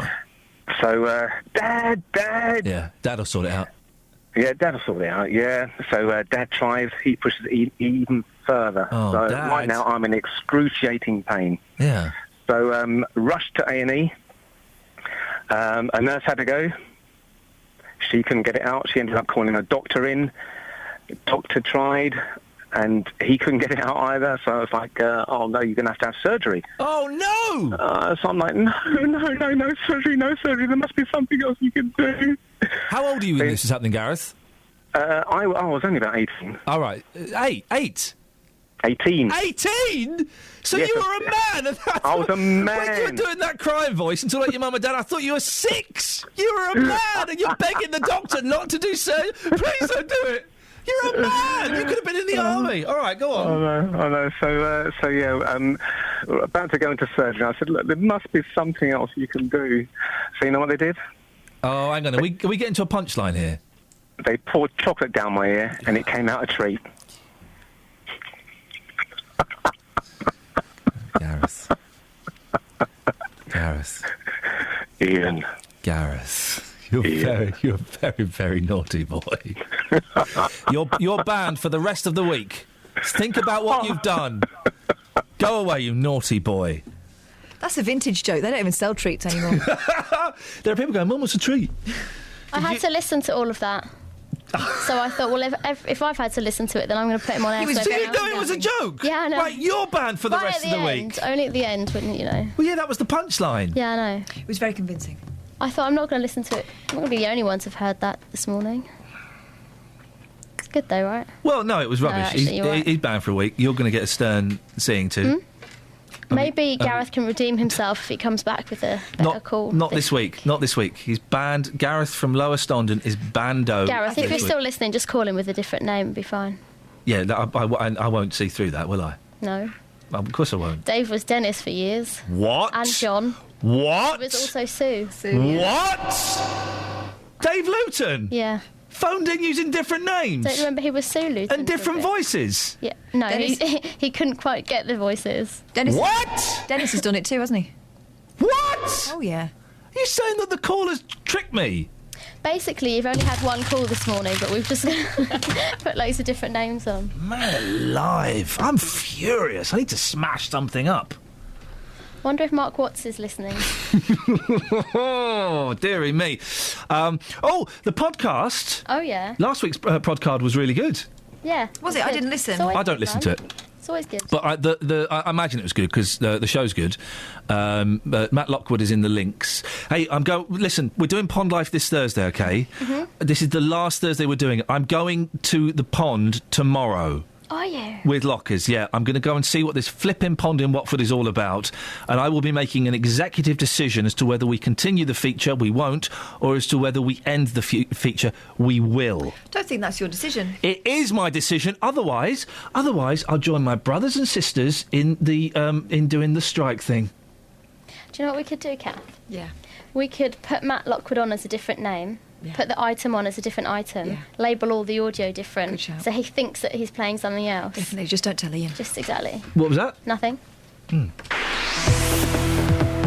Travel news for beds, cards and bugs. BBC Three Counties Radio. Rather slow moving on the Great North Road approaching the Black Cat roundabout, and the M1's looking very heavy at the moment on camera heading southbound between junction 11 at Dunstable Road and junction 10 for Luton Airport. Slow moving on the M25 heading anti-clockwise between junction 21A for St Albans and junction 15 the M4. The A414 is looking slow at the Park Street roundabout, and take a look at the trains, everything's running well. Nicola Richards, BBC Three Counties Radio. Thank you, Nicola. That's it. I mentioned the podcast. You can get it by going to the Three Counties website, or if you go to iTunes and type in Ian Lee BBC, it pops up. A new one every week. JVS is up next. From me, Kelly, Catherine and Just. We'll be back tomorrow at 6. Ta-ta.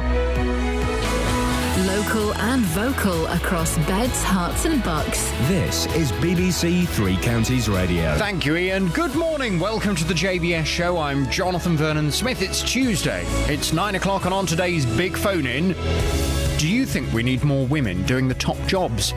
The news front pages are split this morning between the cabinet reshuffle that's